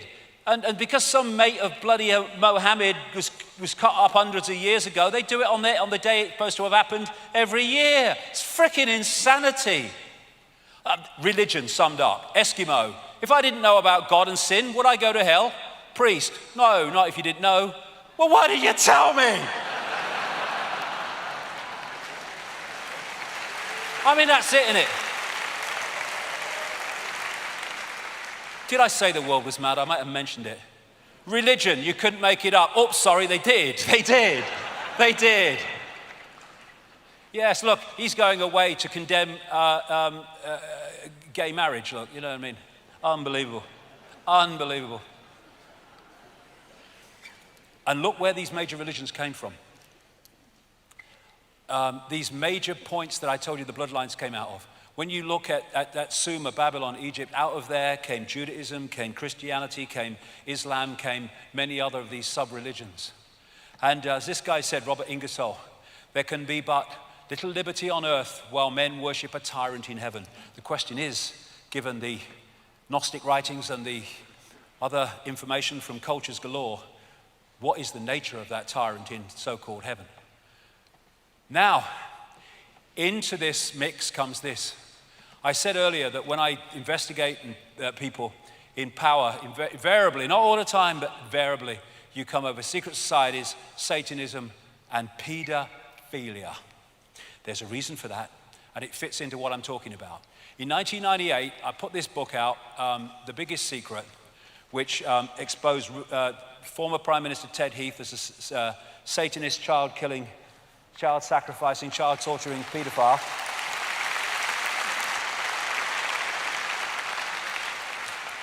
And Lord McAlpine, too.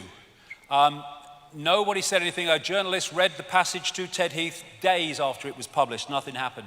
Why? Because it was true. And when Lord McAlpine was suing all and sundry for not naming him, hundreds of thousands of pounds for BBC, didn't name him. Hundreds of thousands of pounds, ITV, didn't name him. Goes for the speaker's wife. Goes for some comedian on the friggin' Twitter. In my book, I said what he was, and on my website, again, while he's suing all and sundry for not naming him. And now it's blowing fricking open, and they are desperately trying to put the lid on.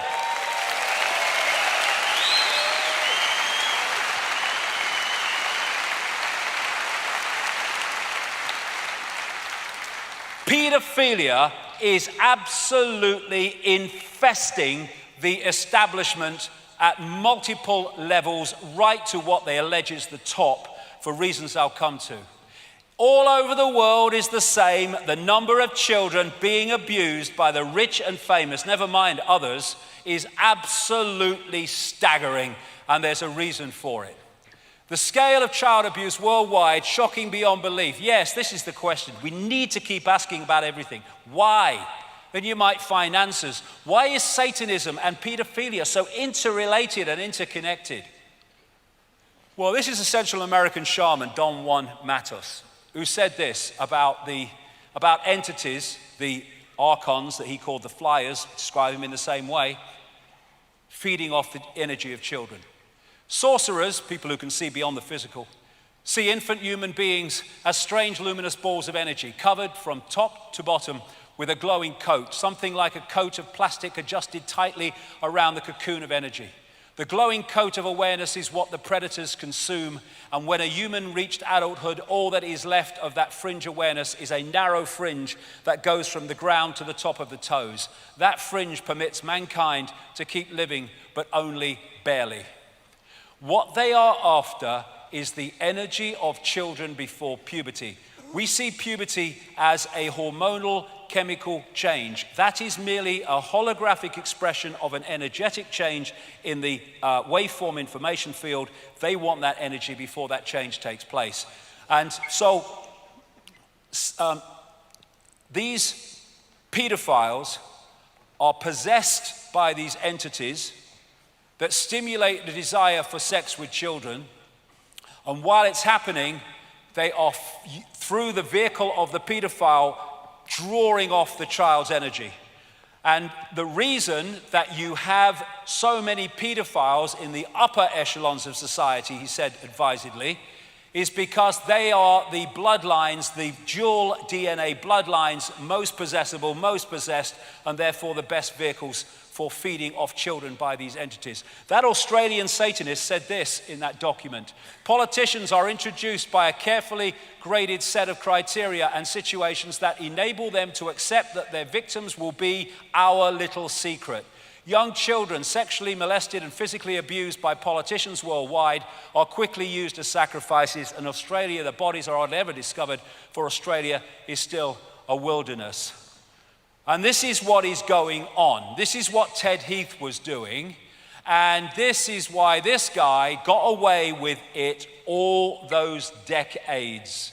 He was supplying children to the rich and famous, and if he went down, they all went down. That's why he was never prosecuted, even though they knew what he was doing.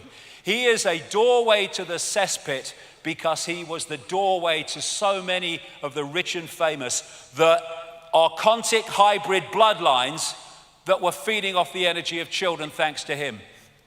Daily Express, Jimmy Savile was part of a satanic ring, stands back in amazement. Of course, because they're interrelated.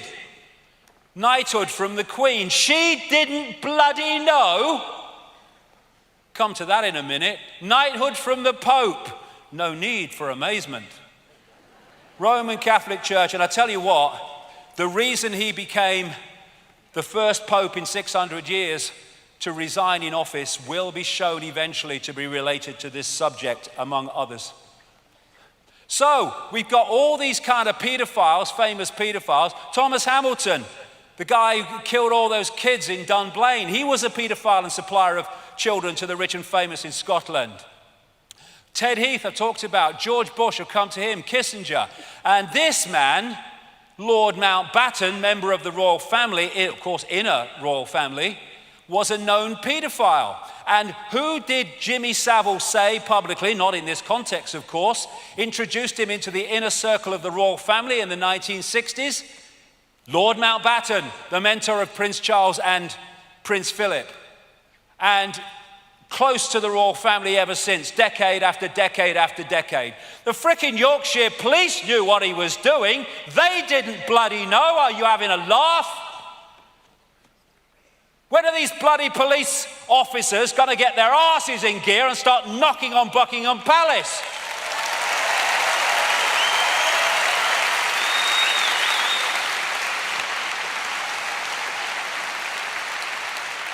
Why was record-breaking paedophile and child procurer Savile an inner circle royal buddy for decades?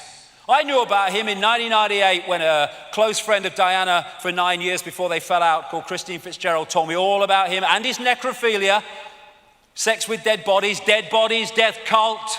That's why he volunteered to be a porter in a hospital, so he got to the mortuary.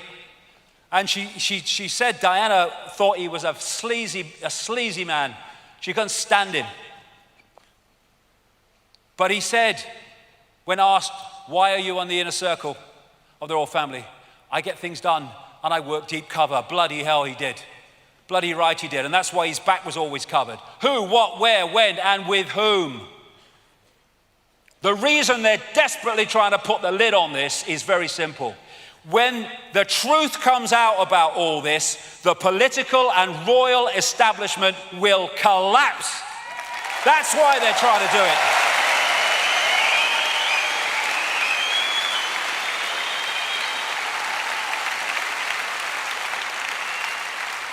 He was supplying children to Ted Heath, not least out of the children's home in Jersey when he went over to Jersey and one of his yachts, Morning Cloud, one of many called Morning Cloud.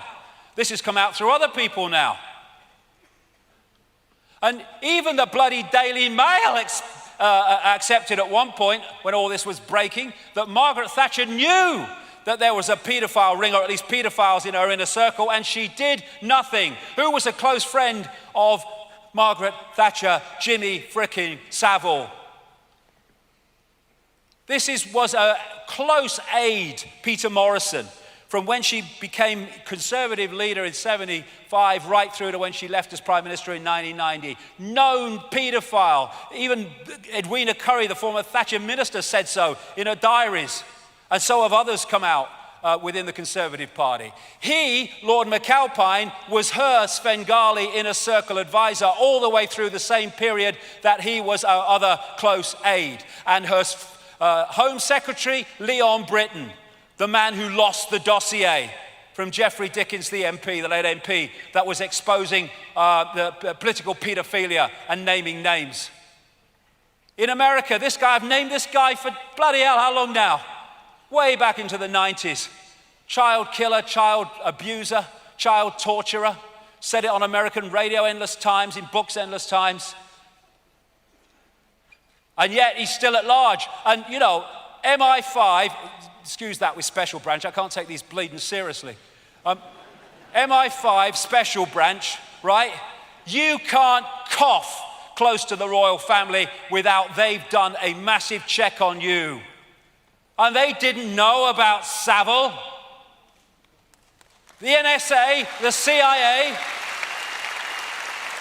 they don't know about Bush and all the rest of them. What did the CIA do in response to Bush being a child killer? They named their headquarters after him. Here you go, this is the Political Paedophile Investigation Squad. This is the Political Paedophile Protection Unit.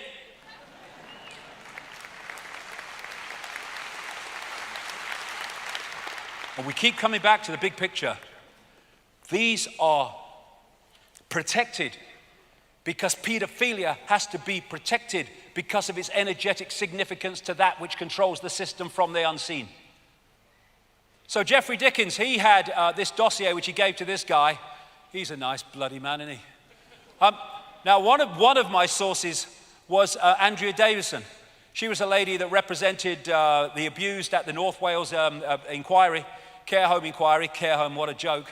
And she worked, was an operative within British intelligence. I met her in the 90s.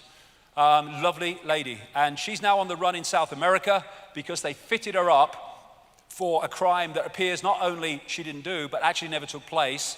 And the judge, who in her absence, because she had new people and got her out of the country, the judge that awarded a jail sentence was the lawyer representing the famous names seeking not to be named in the North Wales inquiry, while she was representing the victims, and he never said what his connection to her was when he was the judge making the fricking sentence.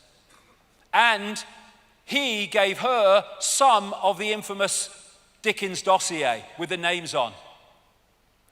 And her house was raided by North Wales and Derbyshire police, who took it away never to be seen again.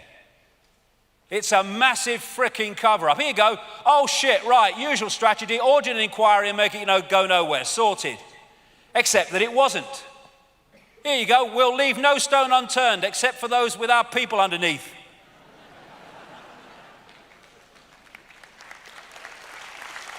So, anyone want blatant evidence that it's a cover-up?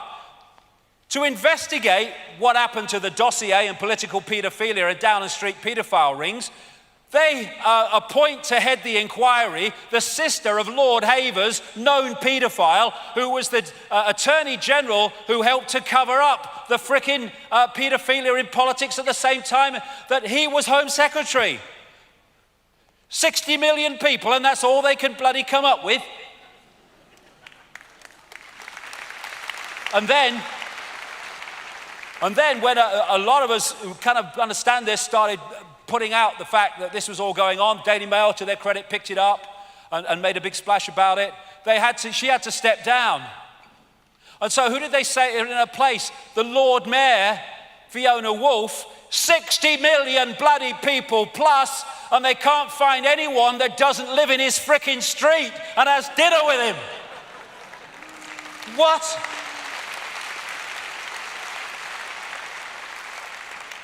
How much evidence do people need? How much evidence do the media need that this is the most blatant cover-up, because the establishment would fall and the monarchy would be fricking history if this came out?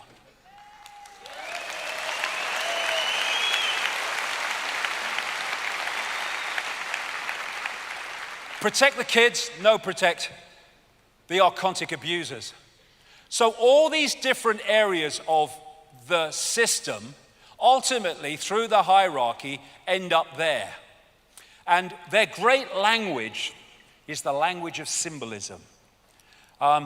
Interestingly, reptiles communicate through imagery rather than other forms of communication, apparently, I was reading recently. The language of symbols. Why? Why do they have this symbolic language? Well, Confucius once said, signs and symbols rule the world, not words or laws, and there's a reason for that. Because a symbol, like everything else, is just an information field carrying the information that it represents. Going to give you a number of examples as we go along here about this. And so, a symbol, we see it as a symbol, yeah, but that's the hologram. That's in the hologram. It's actually a vibrating information field, which enters the eyes. But it enters the eyes without fanfare. I can be looking at a symbol, I might not even know I'm looking at a symbol. I might be subconsciously looking at a symbol because it's just in my eye line and I'm not aware of it. But I'm taking in, on a subconscious level, that information field. But I don't know I am. Whereas, when you're getting communication to the ear, it's still a vibrating information field, what we call sound. But if it's within the audio range of the ear, you know you're receiving it, unless it's below threshold, subliminal. So the greatest way of getting information into the mind, into the brain, into the subconscious to influence perception is through the eyes, because you don't take it in. It's almost entirely subconscious. Look at that figure right at the start of the day, 11 million sensations a second, and the brain takes 40. But the subconscious takes the frickin' lot, that's the point. And so symbols, the information in symbols, is a gateway to the subconscious mind, which eventually filters through to the conscious mind and starts to influence actions.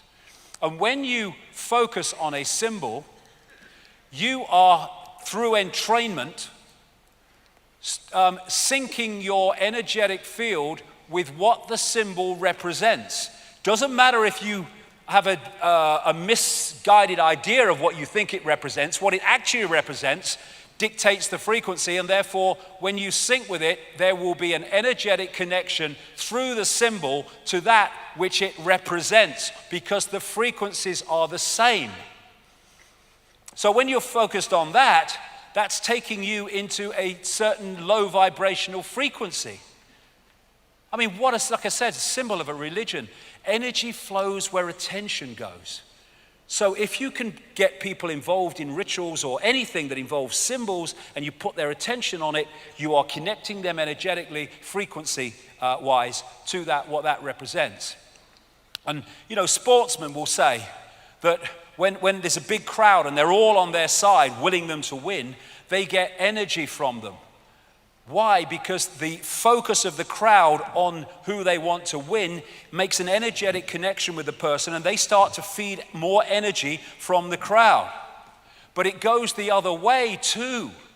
When massive crowds focus on the symbols of this archontic force, whether it's personification or literal symbols, they're making the energetic connection, and their energy can be trawled because there is a frequency connection. And when you have these massive, massive rituals with unbelievable numbers of people, they're trawling energy. Go to a football match with a massively powerful atmosphere, and the hairs at the back of your neck stand up. Why? Because of the electromagnetic field generated by the crowd. That electromagnetic field en masse is what these people trawl.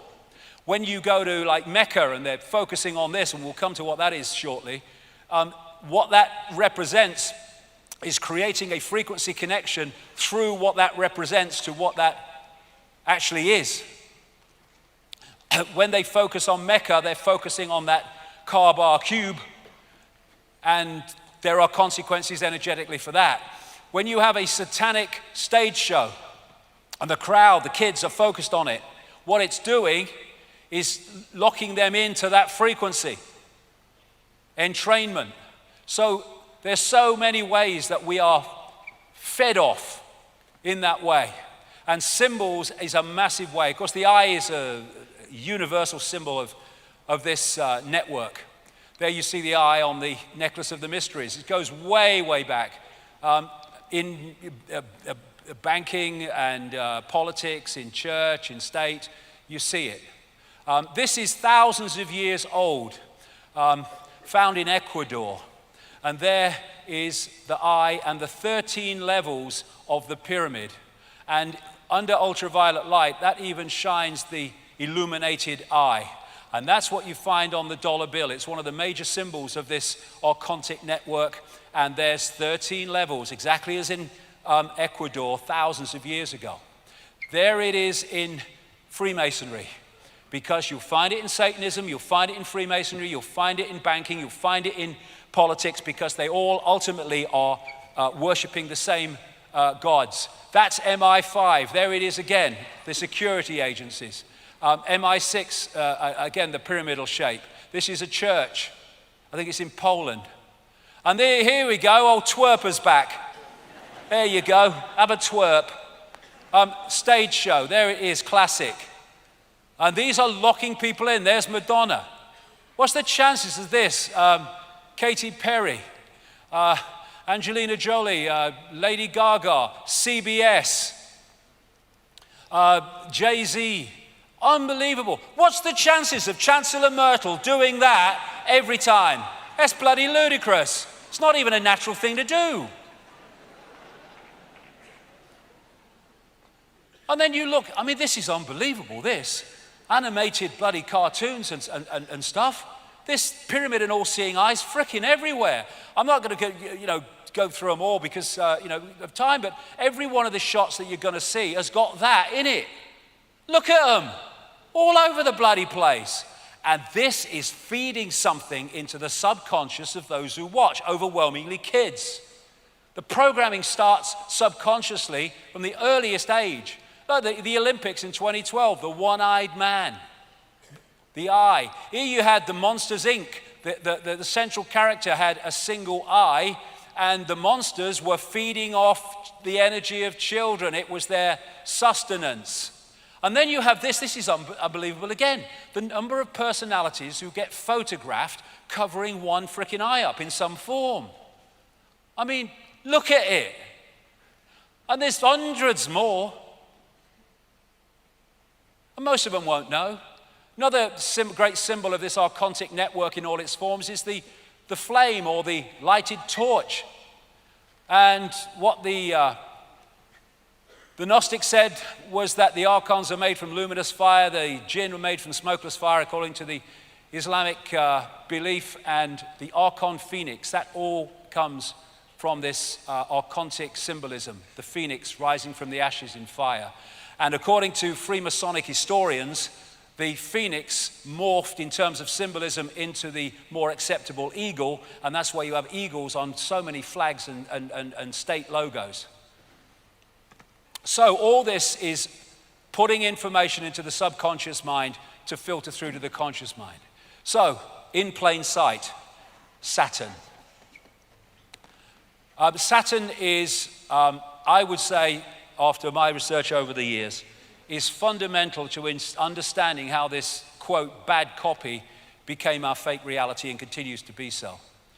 First of all, Saturn was widely worshipped in the ancient world. Question, why would it be when we can hardly frickin' see it, never mind what the ancients could do? Well, there's a story about why. This, as we see it today, wasn't always like it was, and in geologically very recent times, it wasn't like this. People like Immanuel Velikovsky and others have studied over the years and written books, and they've been followed up by people like the Electric Universe researchers like David Tolbert and Thornhill in books more recently, as they have looked at the evidence that there was a catastrophic upheaval in the solar system in the relatively recent past, not yesterday afternoon, but the relatively recent past, which could well sync with when this bad copy fake reality was locked in. All over the world you have global destruction myths and catastrophe myths manifesting under names like Atlantis and Lemuria and Mu, but they are unbelievable in their common themes of how they describe what happens. And after this movement of planets, which was a massive disruption of the electromagnetic order, as I mentioned earlier, which meant the stability had gone, they ended up where we see them today. Now, this is a fantastic book. I almost can't get it now, and if you can, it costs a fortune. But it represents a magnificent piece of research by this man, David Tolbert, one of the people involved in the Electric Universe information. It's called the Saturn myth. And what he did was study the worship of Saturn all over the world, studied its symbolism, studied what they said about it, studied why they said they worshiped Saturn. And what came out was this, that Saturn, once upon a time, was anywhere but where it is now, and at the time it had no rings. Come to that as we go along. Actually, it was the dominant planet, I would say star, sun, in the Earth sky. And the way they describe it, it went around in an orbit in sync with Mars and Venus as it moved around. And that was the dominant light, the dominant sun, if you like, from Earth in the Golden Age. And I say that Saturn is a dwarf star, which is not a great, amazing thing because there's so many dwarf stars out there, they say now, it's unbelievable. And what they said in the early astronomical traditions is that Saturn was the primeval sun. That's how they described it. And Plato referred to Saturn as Helios, the sun god. Not our sun that we see today, the Saturn sun, referred to as Helios. Now, we take Helios to mean our sun, because it's the sun god. I say that's a mistake. Actually, they were talking about Saturn. And Diodorus of Sicily, an ancient historian, reported that the Chaldeans in the same area as Sumer, Babylon, now Iraq, called Saturn by the name Helios and said that this was because Saturn was, quote, the most conspicuous of the planets, which fits exactly with Talbot's research across and I tell you, it's across the global cultures. The creator of modern Christianity worshipped Sol Invictus, the unconquered sun. Sol, it turns out, was another name that was used for Saturn and not the sun we think we see today. So when you start to let it kind of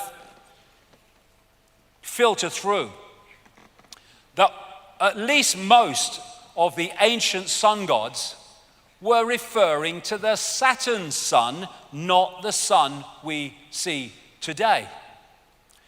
That would make Heliopolis, famous city of the sun in ancient Egypt, as the city of Saturn, with the obelisks, the pillars outside the temple in Heliopolis. And that relates so closely to Solomon's temple, the mythical Solomon's temple. Every syllable of Solomon means the sun. Question now is which sun? And again, you've got the two pillars outside, just as with the one in Heliopolis. Then you come to Freemasonry, and its temples have the twin pillars worshipping the sun, the Saturn sun. Come to that as we go along. So when you go in this symbol, absolutely obsessed network, you come to the twin towers, the twin pillars. A coincidence? No chance. And what are the chances of this if that is the Saturn sun, Helios, Heliopolis? This obelisk in St. Peter's Square is an original obelisk put there from Heliopolis, I would say the city of the Saturn sun. And I've been saying for years and years and years and years that the Roman church is worshipping Saturn. The Bennu bird of Heliopolis was symbolized as Atum-Ra. Both symbolized Saturn. And the Bennu bird became the phoenix, which became the eagle, as Freemasonic historians talk about. They worship Saturn as the old sun, the dark lord, and the lord of the rings. Later, Satanism is Saturnism. And it's also symbolized as an eye. Now, what Talbot concluded from reading all these accounts of what happened to Saturn was this, that during these catastrophes, this is a quote from his book, the subject of the global creation legend, the global catastrophe legend, is a spectacular cosmic event actually witnessed by the ancients. Massive quantities of cosmic debris exploded from Saturn, clouding the heavens and eventually congealing into a vast band around the planet. Now, the band is described, like he said, as around the planet. However, what is described is the reflection onto that band of the sun we have today, made it seem from Earth as if there was only part of it, like a beard. And as the day moved on and the sun's angle moved, it's described as appearing that this band went around Saturn, as I'll explain.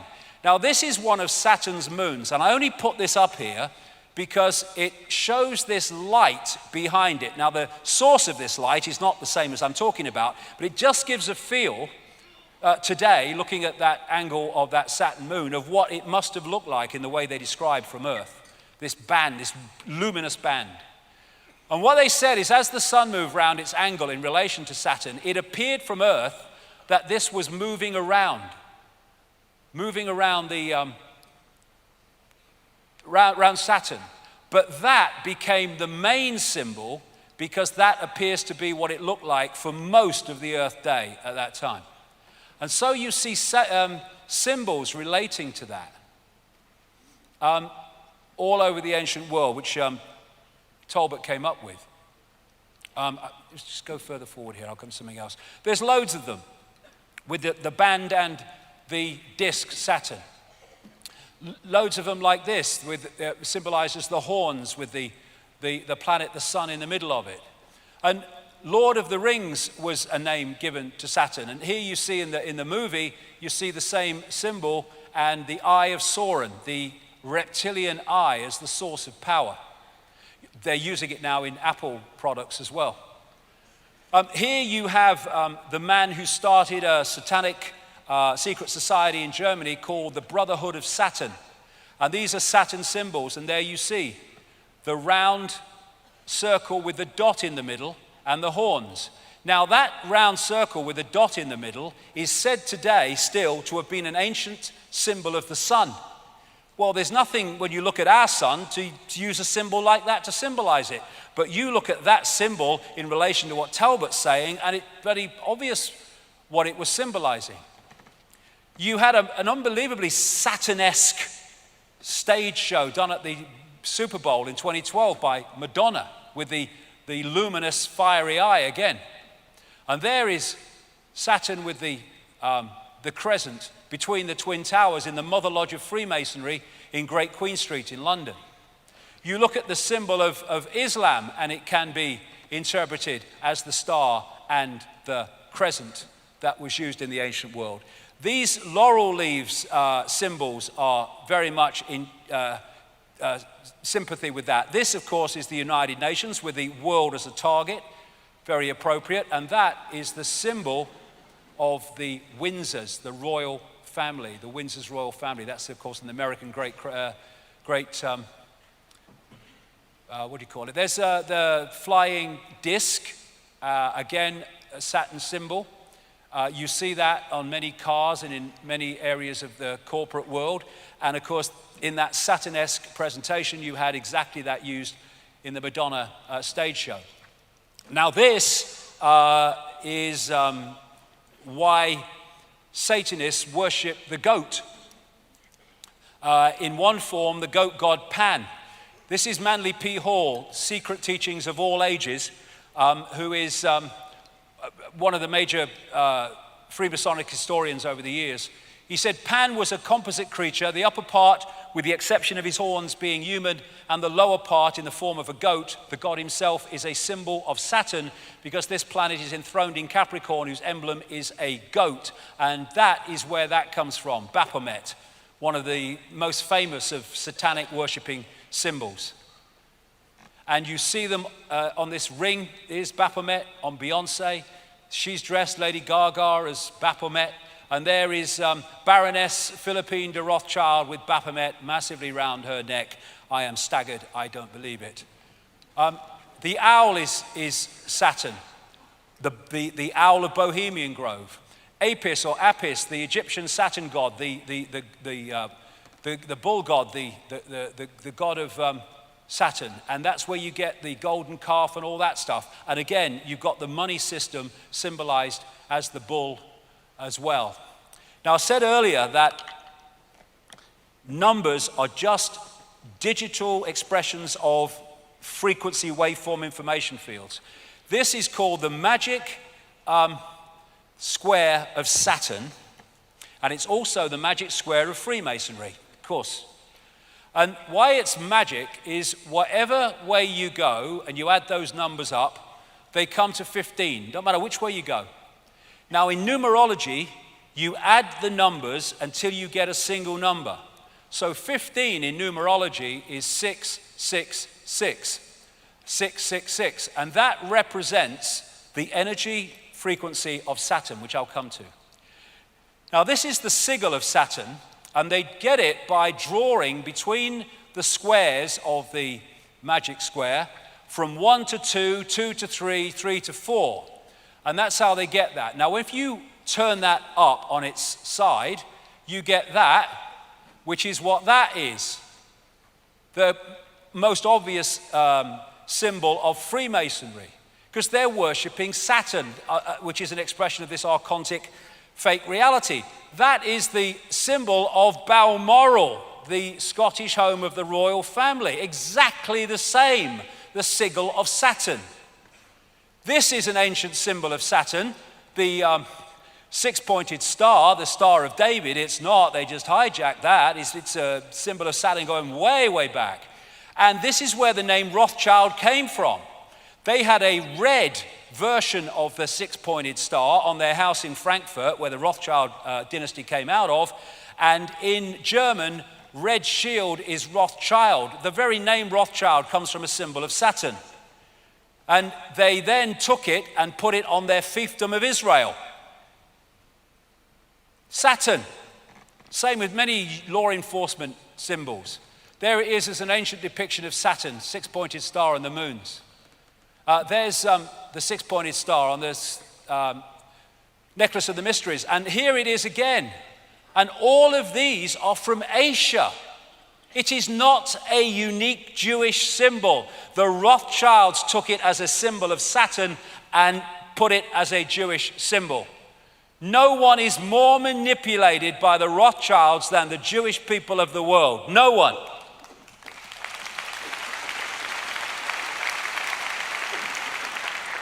And here you have it in Christianity, the six-pointed star, an old ex-pope.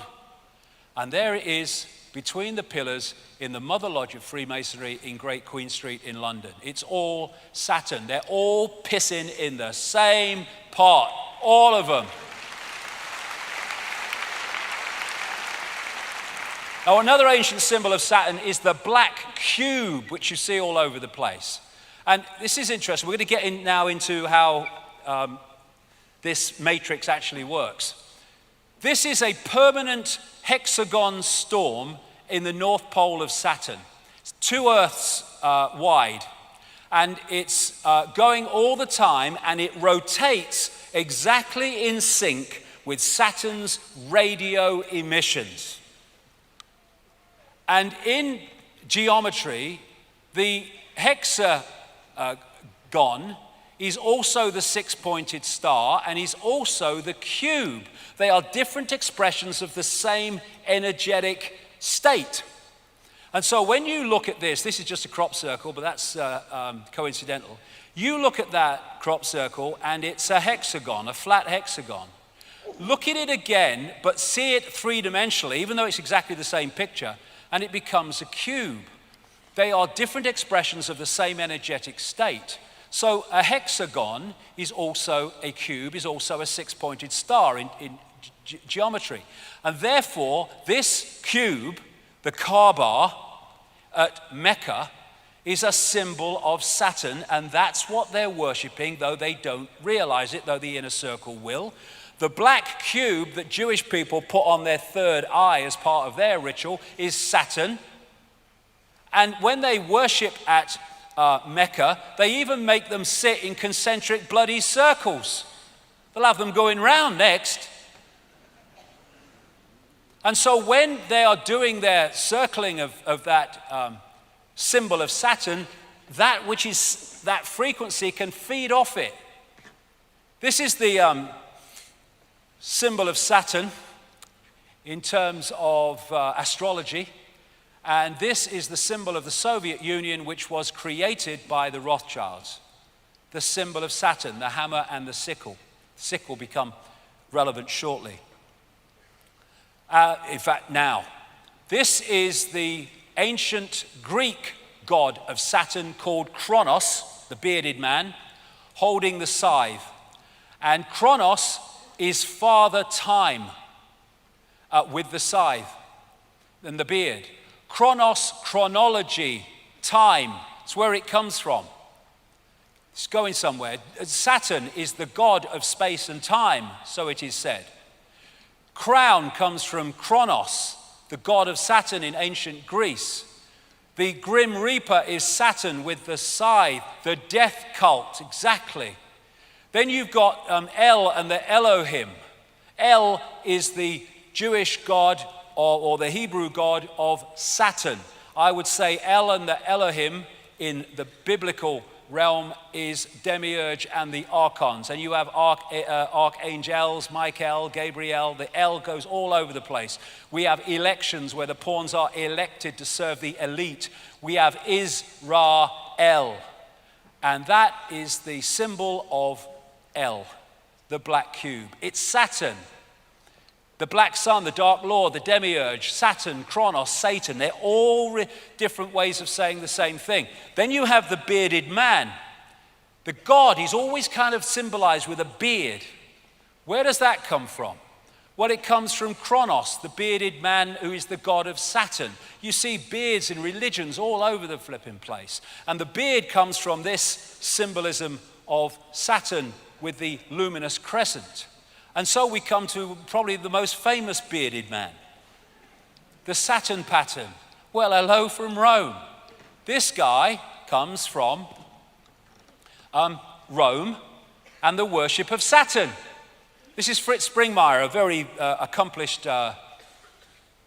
researcher into all this. Saturn is an important key to understanding the long heritage this conspiracy has back to antiquity. The city of Rome was originally known as Saturnia, or the city of Saturn. The Roman Catholic Church retains much of the Saturn worship, hence Heliopolis obelisk, in its ritual. Saturn also relates to Lucifer. In various occult dictionaries, Saturn is associated with evil. And Saturnalia, the 5th century Roman writer Theodosius said that Saturnalia, which was in Rome running up to our Christmas, was to mark the time when Saturn suddenly disappeared, which fits with that catastrophe story that Talbot talks about.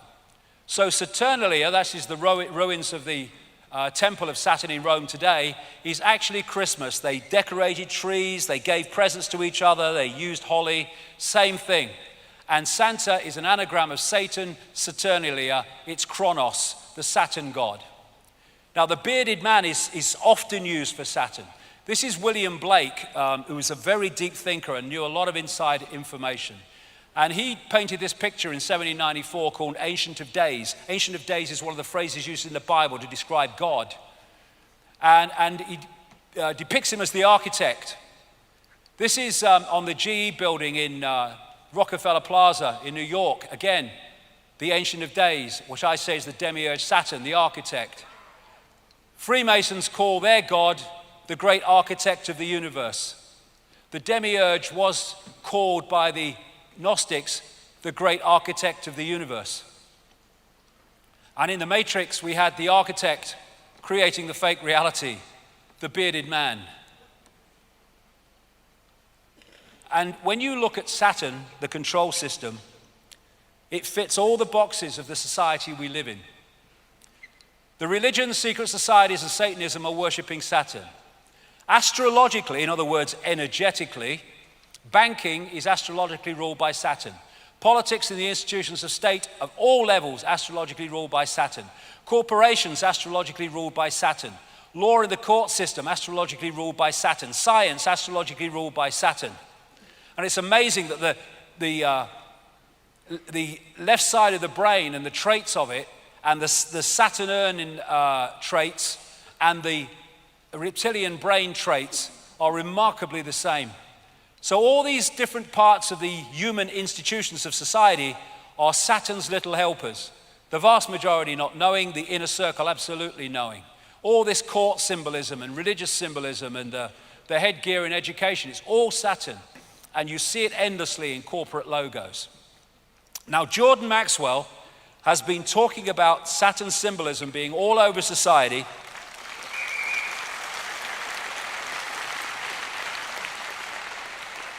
for decades and decades and decades and decades.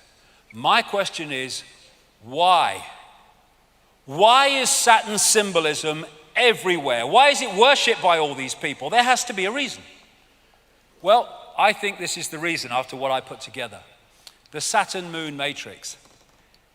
The Gnostics said of the archons, they make something appear to happen that does not actually happen. They can induce virtual reality experience. And they say of the jinn in Islamic belief, manipulate humans by creating illusions.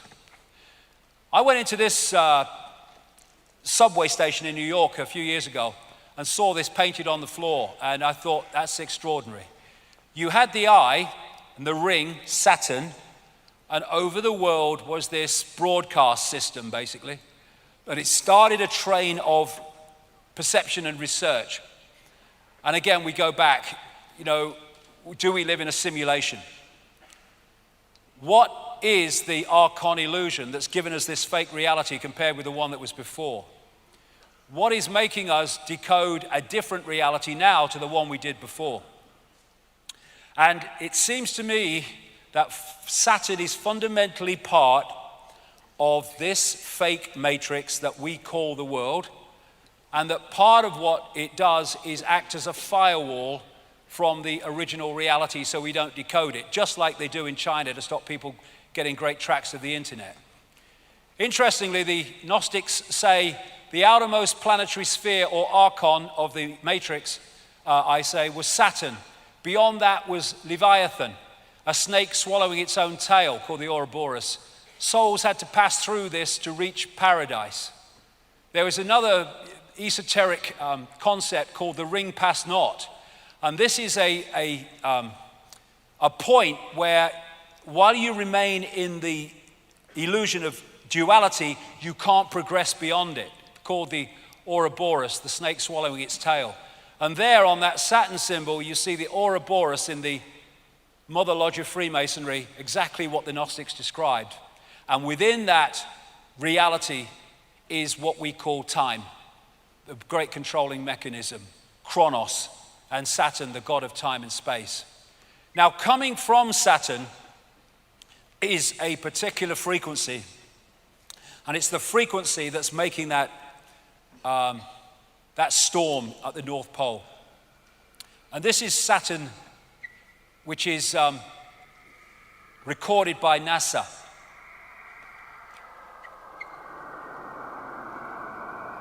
Nice, man. And what the Saturn rings are they're made of sound. I had this sent to me by a sound engineer. This is a ring of Saturn from a particular angle. And he said, I see that every day. That is sound.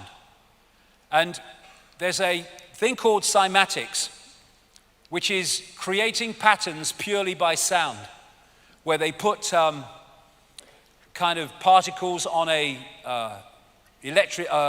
metal plate, and then they play sound across, and the sound, which is an information source, makes the patterns move into a certain sequence. And as the sound changes, the pattern, the sequence, the symbol changes. And it seems the higher the frequency, the more complex the patterns. So sound is a vehicle for delivering information that creates form. And this is a cymatic symbol, the six-pointed star, created purely by a particular sound. And that's what that is, and that's why it rotates exactly with the radio frequencies of Saturn. This is a standing sound wave, and it's an eye storm at the south pole of Saturn, which is permanently going round, and will do so while the sound coming from Saturn is that sound and that frequency. There's a standing wave, looks like an eye, done in a studio. This is the standing wave of rings done in a studio, just like Saturn. It's all sound. Now, these symbols here, I got off the internet, and what it is, they're playing through really fast. You can't see what the symbols are, but when you freeze frame them, what they are, they're reacting to sound. And when you freeze frame them, suddenly you see the symbols that are appearing very fast, but you can't see with the naked eye. There's a six-pointed star in one of them. There's a hexagon. And so a symbol is an expression of a sound, and a sound is an expression of a symbol. So all these symbols and this magic square numerologically of the magic square of Saturn are all representations of the frequency of Saturn, and when they interact with our subconscious, they're locking us into the frequency of Saturn from all over the place. A sound wave creates a symbol, and a symbol generates a sound wave, although we won't be able to hear it in our range. So when you see these artistic patterns in churches and stuff, we see them as patterns, but they're actually a representation of sound frequency. So on an inaudible level, they're giving it off. And Saturn is, therefore, I suggest, a major part of the broadcasting of this fake reality, which we are decoding into a world we think is real, but is actually fake. And maybe that was the pineal gland once. And maybe now that's Saturn which has hijacked the pineal gland. So Saturn was ringless according to the ancients before this great catastrophe. So where did the bloody rings come from? This man, Norman Berggren, has a long history, he's in his 90s now, of working in high-tech space and missiles and NASA and all the rest of it. And he wrote a book some years ago called The Ring Makers of Saturn, because when he studied pictures of the rings, he realized they were changing, and not only changing, they were being made as you looked at the pictures. This Voyager spacecraft went closest to Saturn in 1980, and then there's the Cassini craft, which arrived in 2004, and I think he's still in the area. And when he compared pictures from both of them, and then compared pictures in relation to the other, he realized that the story of Saturn was very different to the one he thought and he'd been told. He said this in his book: several years ago, a number of folks in the astronomy and physics world began to theorizing that these rings had to be much younger than the universe, perhaps only about 100 million years old. But one pair of pictures shows a change in 5 minutes. An impression is conveyed that the latest reported measurements purport to be the true ones, when in reality all might be quite nearly correct at the time of observation, but general reluctance to accept variable ring system geometry occurs because of the apparent failure to identify a physical mechanism suitable for producing recurrent change. In other words, because they can't explain why it's changing, they'll just deny it's bloody changing. And on the pictures, and NASA has these pictures, he saw these, what he calls electromagnetic vehicles. And these are thousands of miles long, some of them. And if anyone thinks that's fantastic, that's the Earth in relation to Saturn. We're not talking about the same relationship to size. And there's loads of them on these pictures. These electromagnetic vehicles, he calls them, all over the place. Here's one pictured next to the rings by the Hubble telescope. Here's a few NASA pictures showing one of them apparently moving. You put the pictures together. Why have we never heard of these except through Norman Berggren? And then he found pictures where these electromagnetic vehicles went into the rings, and all this stuff was coming out of them that were making the rings as he was looking through the pictures. They're not natural. They say the water ice and stuff is in the rings. I reckon you'll probably find that there's a certain crystal in the rings that is generating the frequency. And this is from just a couple of weeks ago. The mysteries of Saturn's expanding F ring. Saturn's most distant ring is twice as bright and 3 times as wide as it was during the Voyager flybys in 1980 and 81. The great mystery of Saturn's rings, how they formed, why are they like that, we don't know. Well, maybe we do. There's this massive ring that was found in 2009, about 3.7 million miles out from Saturn, but around Saturn. Get 1 billion Earths in it. And I'm suggesting that actually that broadcast comes across to us. The Saturn matrix is a band of frequency which we are tuned to, and we think it's real. It's a virtual reality as described by the Gnostics. Now, I'm going to move on quickly because we want to run out of time, but the moon, as I've said before, is fundamentally involved in this. I read this book, Who Built the Moon? The evidence for the fact the moon is not a natural body is fantastic. And interestingly, what the book found was the relationship in terms of mathematics and all the rest of it of the Earth, the moon, and the sun is completely different to anything else in the solar system. And what the Gnostics said was the archons created the rest of the solar system but did not create this. The maths involved in the Earth, Moon, Sun system is nothing less than staggering. They've been put together with the accuracy of the proverbial Swiss watchmaker, the book said. That's why the moon is about the same size as the sun, almost exactly at the time of an eclipse. And the moon is perfectly placed, said this BBC documentary, to sustain life, but that's pure luck, a cosmic coincidence. I don't think it is. We never see the other side of the moon. We only see one side of it. And they say in the book, the moon is bigger than it should be, apparently older than it should be, and much lighter than in mass than it should be. It occupies an unlikely orbit and is so extraordinary that all existing explanations for its presence are fraught with difficulties, and none of them could be considered remotely watertight. They've got no idea. They first of all had the whack theory, something like a Mars-type planet whacked into the Earth and bits became the moon. That didn't work out. They had the double whack theory where it came back and had another go, and so they go on. And these scientists saying here, the best explanation for the moon is observational error. The moon doesn't exist because it shouldn't if it's natural. It seems easier to explain the non-existence of the moon than its existence. And they've smacked the moon a number of times with massive explosions and impacts. And what's come from that is the evidence says the moon is actually hollow. This is NASA scientist, again, Gordon MacDonald. It would seem that the moon is more like a hollow than a homogeneous sphere. This man from MIT said the lunar orbiter experiments had vastly improved knowledge of the moon's gravitational field and indicated a frightening possibility that the moon might be hollow. The moon is inside out, said this scientist. And as Carl Sagan said, a natural satellite cannot be a hollow object. These scientists from the Soviet Academy of Sciences, I talked about this at length in my books, wrote a major article in 1970 suggesting very strongly, with considerable evidence, that the moon was actually a construct. And people like Ken Johnson, who've worked for NASA on photographs from the moon, he's come out and said actually there are non-natural phenomena all over the moon, including bases, things you can't explain that are not natural.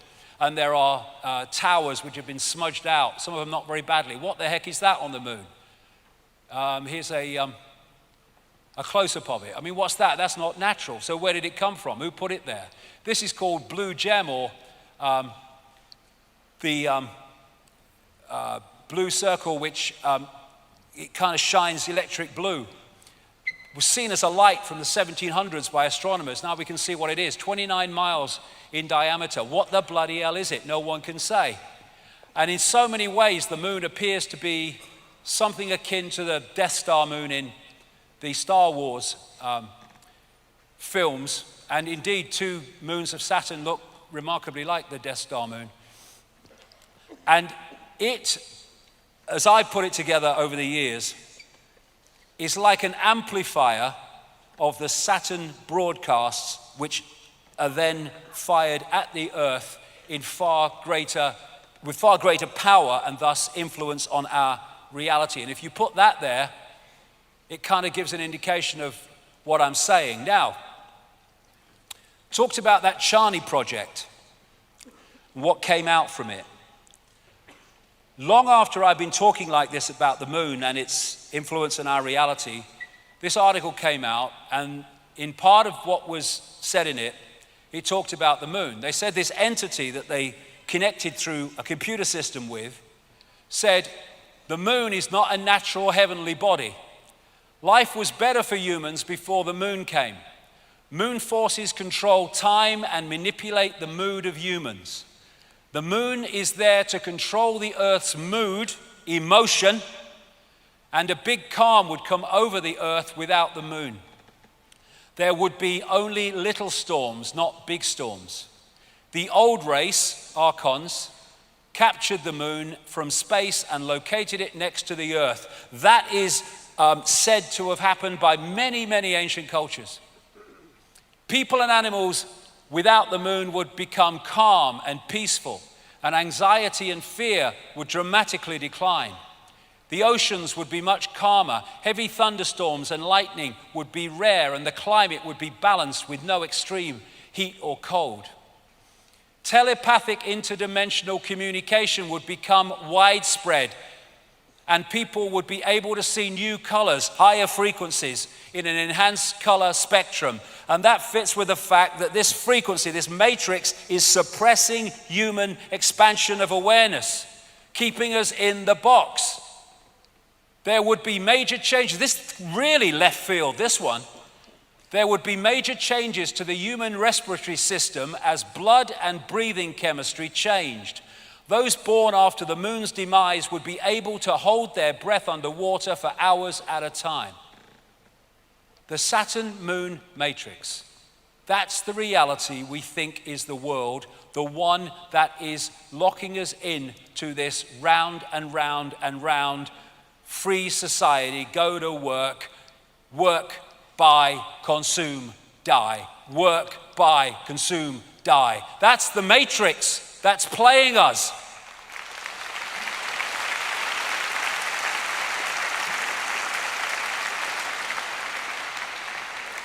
Control the energy scene, you control human perception. We are in a band of frequency. A band of frequency is the matrix, a band of frequency of information. We are blinded by the light. We look at light and we think light is like luminous, but that's just the decoded expression of an energetic frequency field that we call light. And when they talk about God saying, "Let there be light" in the Old Testament, I would suggest that's far more likely this demiurge, fake God in this Genesis description, building the matrix. Let there be light. The speed of light in the walls of the matrix. Beyond that is beyond its walls of suppression.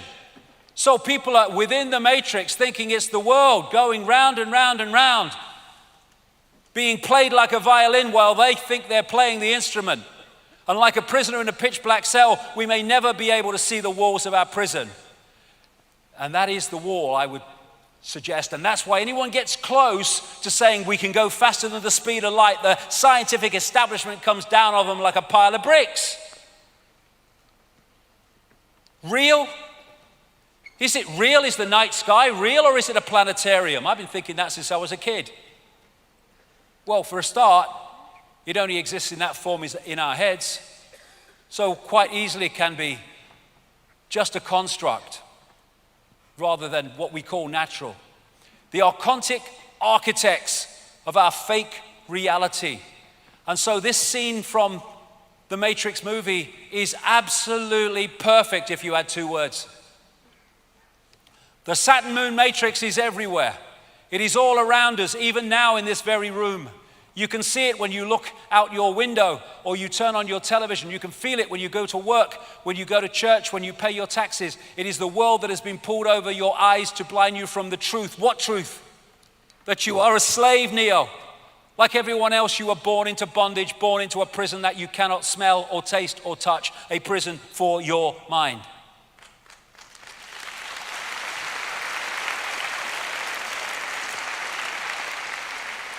Human world, no, it's the Archon world, and they're trying to make it more and more the Archon world, which is why the world is changing in its image. And I came across these books of Carlos Castaneda long after I was into all this stuff, and I fell off my bloody chair nearly when I read some of it. They're based on the words of a Central American shaman called Don Juan Matus. And this is what he said. We have a predator that came from the depths of the cosmos and took over the rule of our lives. Human beings are its prisoners. The predator is our Lord and Master. It has rendered us docile, helpless. If we want to protest, it suppresses our protest. If we want to act independently, it demands that we do not do so. Indeed, we are its prisoner. They took over us because we are food to them, yes, low vibrational emotional energy. And they squeeze us mercilessly because we are their sustenance. Just as we rear chickens in coops, the predators rear us in human coops, human eros. Therefore, their food is always available to them, especially if there's lots of wars. Think for a moment and tell me how you would explain the contradictions between the intelligence of man, the engineer, and the stupidity of his systems of belief, or the stupidity of his contradictory behavior.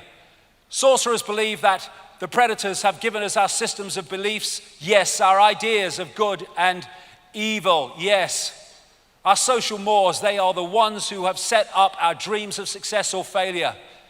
They have given us covetousness, greed, and cowardice. It is the predator who makes us complacent, routinary, and egomaniacal. In order to keep us obedient and meek and weak, the predators have engaged themselves in a stupendous maneuver. Stupendous, of course, from the point of view of a fighting strategist, a horrendous maneuver from the point of those who suffer it. They gave us their mind. The predator's mind is baroque, contradictory, morose, filled with the fear of being discovered any minute now. They gave us their mind because they gave us their frequency, and we are decoding their frequency and thus becoming part of their hive mind. The hive mind, the archons, the reptilians, and the Borg in Star Trek, classic representation of the archons. All of these different groups are said to operate with a hive mind, a hive mentality. And we've been connected to it. The Borgs, they were like transhumanist type figures, exactly really in the cyborg way that the archons are described. And the Borg used to fly around in black, dark cubes. Why do humans blindly follow rules? Because they blindly follow the matrix. Don Matter said, I know that even now, even though you have never suffered hunger, you have food anxiety, which is none other than the anxiety of the predator who fears that any moment now its maneuver is going to be uncovered and food is going to be denied. Though through the mind, which is after all their mind, the predators inject into the lives of human beings whatever is convenient for them, and they ensure in this manner a degree of security to act as a buffer against their fear. Sorcerers of ancient Mexico reasoned that man must have been a complete being at one point, with stupendous insights, avatar society, feats of awareness that are mythological legends nowadays. And then everything seems to disappear and we have now a sedated man. What I'm saying is that we have against us is not a simple predator. It is very smart and organized. It follows a methodical system to render us useless. Man, the magical being that he's destined to be, is no longer magical. He is an average piece of meat. There are no more dreams for man than the dreams of an animal who is being raised to be a piece of meat, trite, conventional, imbecilic. And what they've done because of our superior creative potential and expansion of consciousness potential, they have, although they are inferior to that in terms of potential because they are a distortion, they have reduced our, or that of the vast majority of humanity, to a lower level of awareness than they have. And thus this fits the situation perfectly. In the kingdom of the blind, the one-eyed man is king. We are the blind. The archons are the one-eyed king. But when we become the two-eyed, third-eyed, true consciousness that we are, game fricking over.